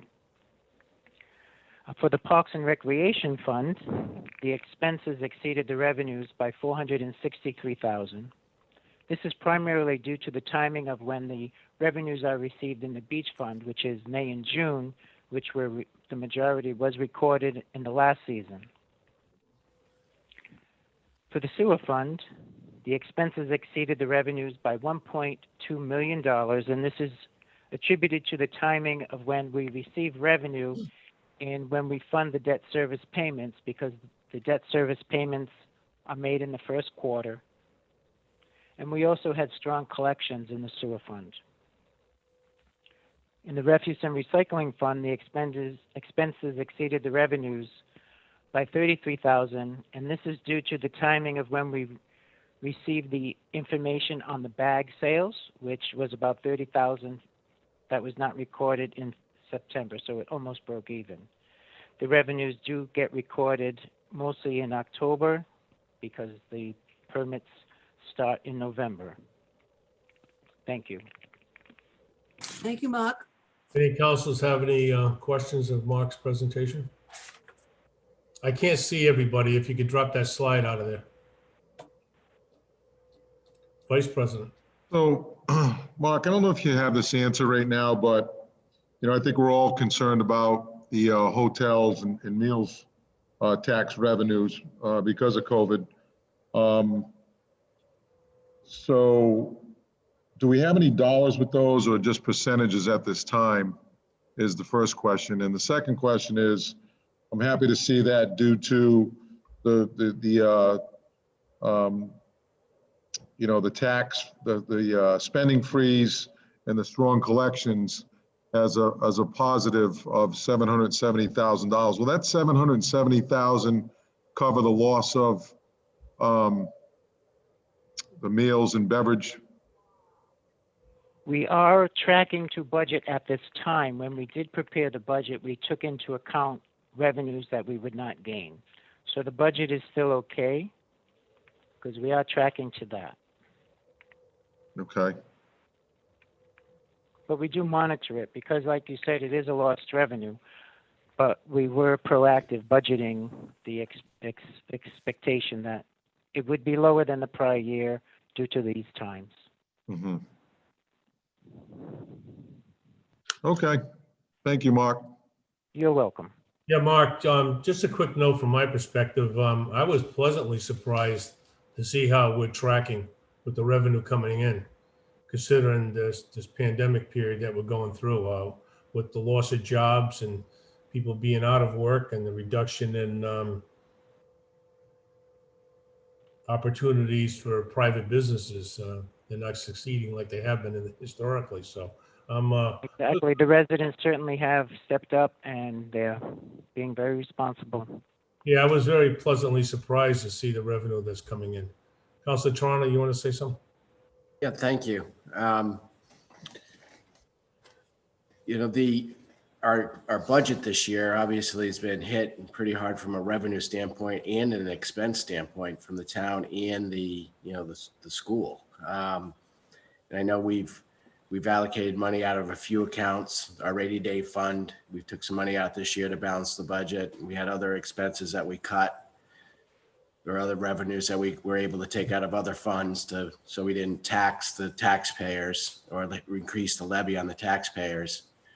But we still got to keep an eye on this because, we've got commercial issues. When we come out of this, we're not really sure how many businesses have closed down. And really, I don't think we know the impact of what the school is going to be coming to us for as this continues on throughout the season. So I just want to wave the flag a little bit that we keep an eye on this. And Mark, we appreciate all your efforts. And if you start to see something going astray, please raise your hand. Certainly will. Hey, thank you. Thank you. Okay, we have a motion that's been seconded. I'm going to poll the council. Vice President. Aye. Councilor Flynn. Yes. Councilor Lombardi. Aye. Councilor Santos. Aye. Councilor Toronto. Aye. Councilor Von Villas. And I vote in the affirmative as well. Item number 36, memorandum of the Finance Director through the Town Administrator, Beach Operations Financial Reporting, 12 months ended September 30th, 2020. Motion to receive said memorandum and report. Second. A second. Mark, you want to make some comments on that? Do you have any comments to make? Do you have a slide to show us? I do have a slide. How are we tracking? I do have a slide, yes. All right, let's check it out. Okay, so this was a different year for the beach season, as you all know. The revenues on the slide, the green indicates revenues and the blue indicates the expenditures. Did a little trend for you. For the 2020 season, both revenue and expenditures were at $1.3 million. Wow. It was pretty much a break even. You can see on the bottom portion of the slide, I broke it out for the operations. So for the beach operations this season, there was a loss of $84,000, which we did inform the council that that's probably what was going to happen during budget season. Mm-hmm. The harbor master had a loss of $29,000, and the campground had a profit of $113,000 for pretty much a zero net, or it says $333. It's unbelievable. Not Yes. bad. Pretty The good. department, And all kidding I aside, do have narratives from other department heads and managers in the rest of the report. Mark, those are fantastic numbers when you think about it. Yeah, Think about what we went through and the reduction in our availability with parking at our beaches. I think these are great numbers. yeah, thank you, yes. Okay. All right. Let me get rid of that slide. Okay. Vice President. So, thank you, Bob. So, like you said, I mean, I just, when I saw that, we all probably smiled ear to ear for a little bit, considering what we were talking about in budgeting when we were opening the beach in May, early June rather. So, and don't forget too, we lost that money from the concession stand as well. But I think what it taught me, and hopefully that others see, is that I think that it taught me that we can certainly operate this beach a little bit differently than we had been in the past, as far as giving the residents more opportunities to access the beach, And whether it's, reserved resident parking or resident accessibility lanes, just maybe third beach just for residents. I think we learned a pretty good lesson about that. It's nice to have that revenue. Hopefully it's different next season. The good news is we didn't take a loss. It's just unbelievable. So having said that, reading the beach managers and the harbor masters summaries on the beach season, I think there's some more opportunities in there for us to provide more for the residents and maybe increase some revenues and do it in a little bit different fashion than what we've been doing. Councilor Lombardi? So as I looked at this and I looked at Mark's slide, and I just had to think back to a couple of years ago when we raised the fees at the campground, and how we had all those out-of-towners coming to us and coming into the town council chambers and telling us how it wasn't going to work and the campground we weren't going to have all these people coming to the campground. And at the end of the day, when we looked at what happened this summer, guess what? All right. The campground was a thumbs up, and it's working. And all those people who don't live here, so be it. I hope they're listening and they're watching tonight, because we did the right thing at the end of the day. All right. That campground was the best bargain on the East Coast, and it still is. And I'm happy we made that decision. And the proof is in the pudding today. When we look at what happened at that beach this summer, if we didn't have that revenue from the campground, I wonder where we'd be. Mr. President, Councilor Santos? thank you, sir. I'd like to thank Mr. Brown and all the hard work he did this summer and all the days that he spent working it out between campground, the beach, the residents and so forth, and the complaints, and the third beach and the parking lots. You did a fantastic job. Thank you, sir. No, I like to echo that myself, and I'll tell you, Sean and his team did a great job, and the team's only as good as the guy that's championed the team, and Sean did a great job. He even had me down there a couple of days. He wanted me to hold a tape measure for him so he could figure out how many square feet of sand we had at a certain low tide, and how many people we could put on the beach. But kudos, Sean, great job, sincerely. Okay, we have a motion that's been seconded. Item number 36, and poll the council. Vice President? Aye. Councilor Flynn? Yes. Councilor Lombardi? Aye. Councilor Santos? Aye. Councilor Toronto? Aye. Councilor Von Villa? And I vote in the affirmative as well. Okay, item number 37, executive order 2020-15, extension of state of emergency in Middletown through and including November 23rd, 2020. Motion to extend the state of emergency in Middletown through and including November 23rd, 2020. Second. We have a motion and second. Any conversation? Yes. Vice President? So, I voted against these the last 2 or 3 times. I am tonight going to change my position only because for 2 reasons. I still believe Town Hall belongs open, and Sean has a plan to do that, so I'm happy to hear that. The first reason is because of COVID is spiking again, but I think we need to make sure we follow protocols like every other business is doing. And 2, at that particular time, I wasn't aware until, Bob, you brought it to my attention that businesses wouldn't be allowed to continue on outdoor dining, and I certainly don't want to hamper them, but I do want to make sure the town hall opens. So I will support this for another month. And I think we're all, and I think he's got the message loud and clear. He's going to open up the town hall, and he'll do it prudently, and he'll do it, in line with the CDC guidelines. And we have to remember, we have to continue to adhere to those. We don't want to put our residents at any risk. And we've done a stellar job by not doing it so far, and we have to continue to do that. Councilor Toronto. Yeah, just a quick question. One of the things that Terry had mentioned in her her topic this morning or today was that we're waiting for particular money from the state. Good luck. And we all know that the governor's sitting on approximately $1 million+ that was supposed to be allocated towards small businesses, and it's supposed to already been used, but she's sitting on it because she's concerned that there's no other money coming.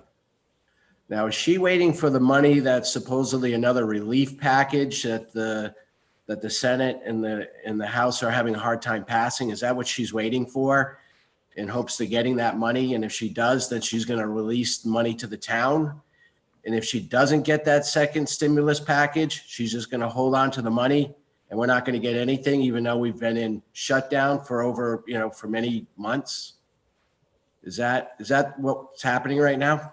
Councilor Toronto, I could answer your question by saying this. Your educated guess is as good as anyone else's here tonight.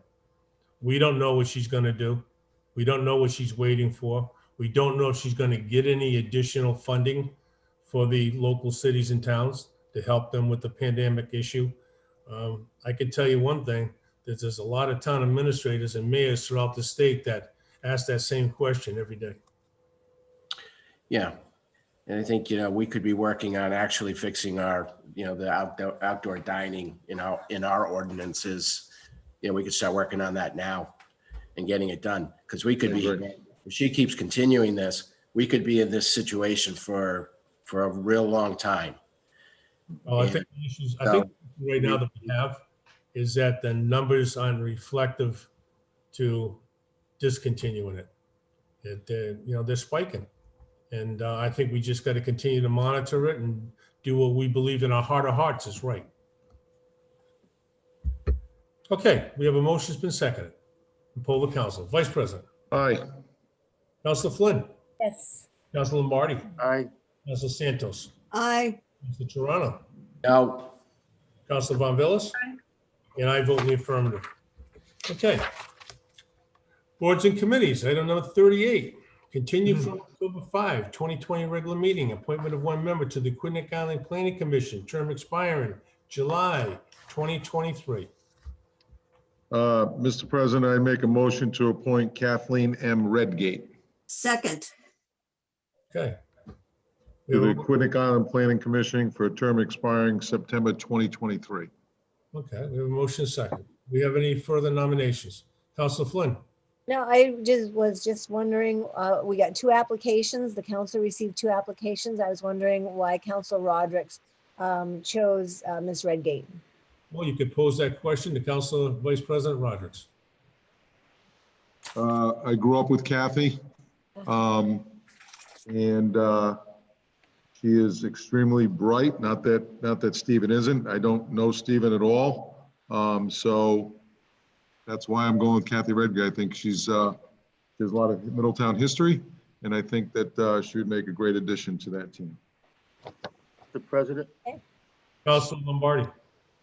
So both Stephen and Kathleen, they were both very qualified candidates. And they did speak with the people from the AIPC, and this was a tough choice. I have to agree with Vice President in that I've known Kathleen and her family forever. They're Middletowners. They've been here for a long time. Not that always should tip the scale, but the fact of the matter is that this was a really tough choice on this one, to be honest with you. And that was the exact same sentiment I got from the people from AIPC that spoke with both of them. After they had sent them data from the AIPC so that they could both understand just what might be expected of them to be on this board or committee. So yeah, I'm going to support Kathleen.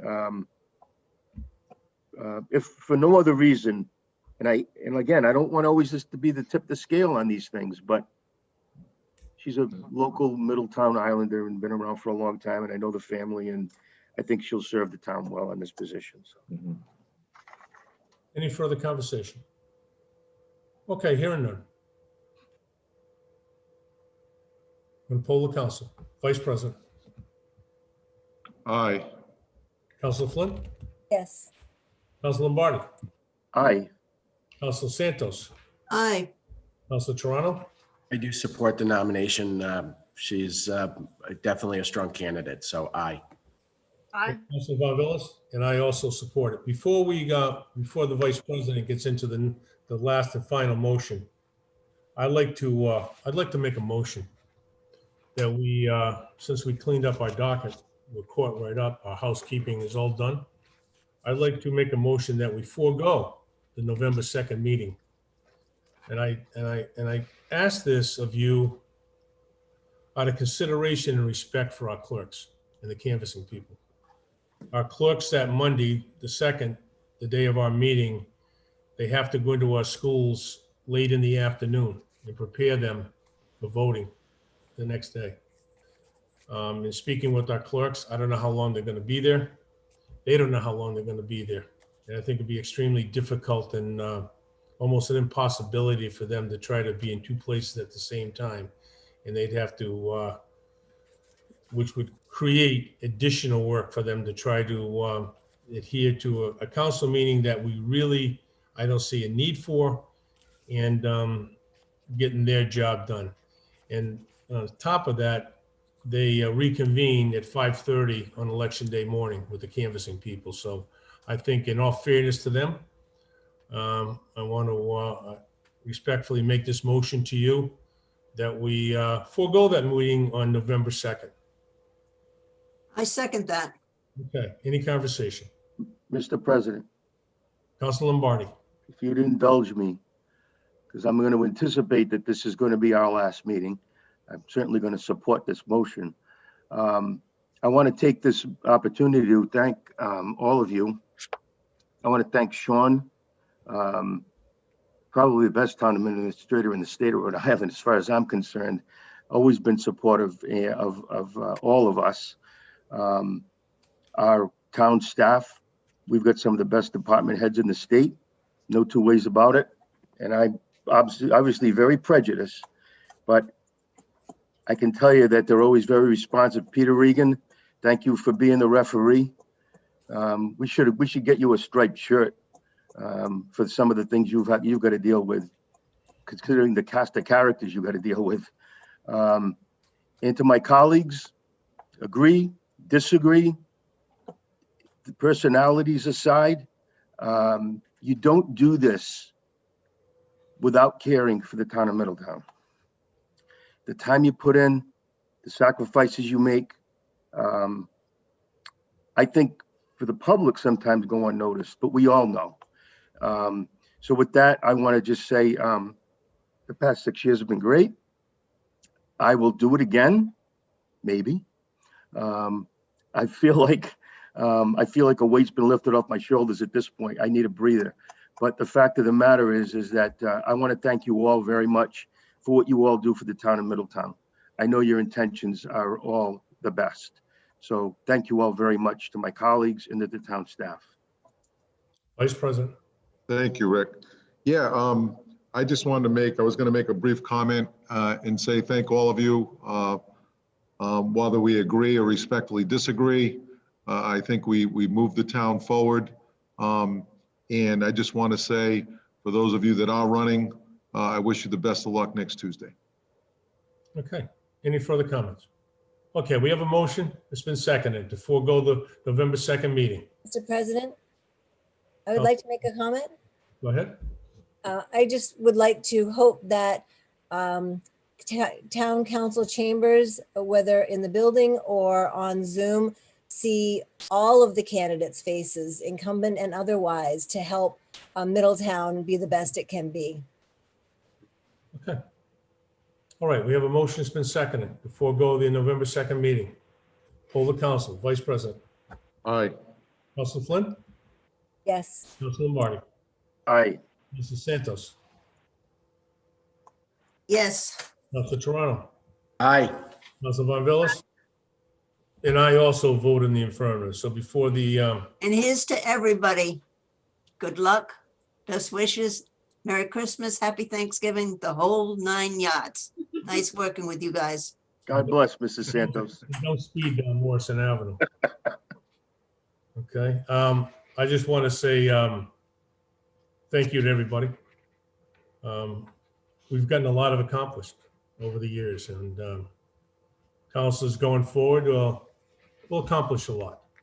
But it takes a whole community to make a community, and it takes a collaborating team of people to get things done. So with that, Mr. Vice President.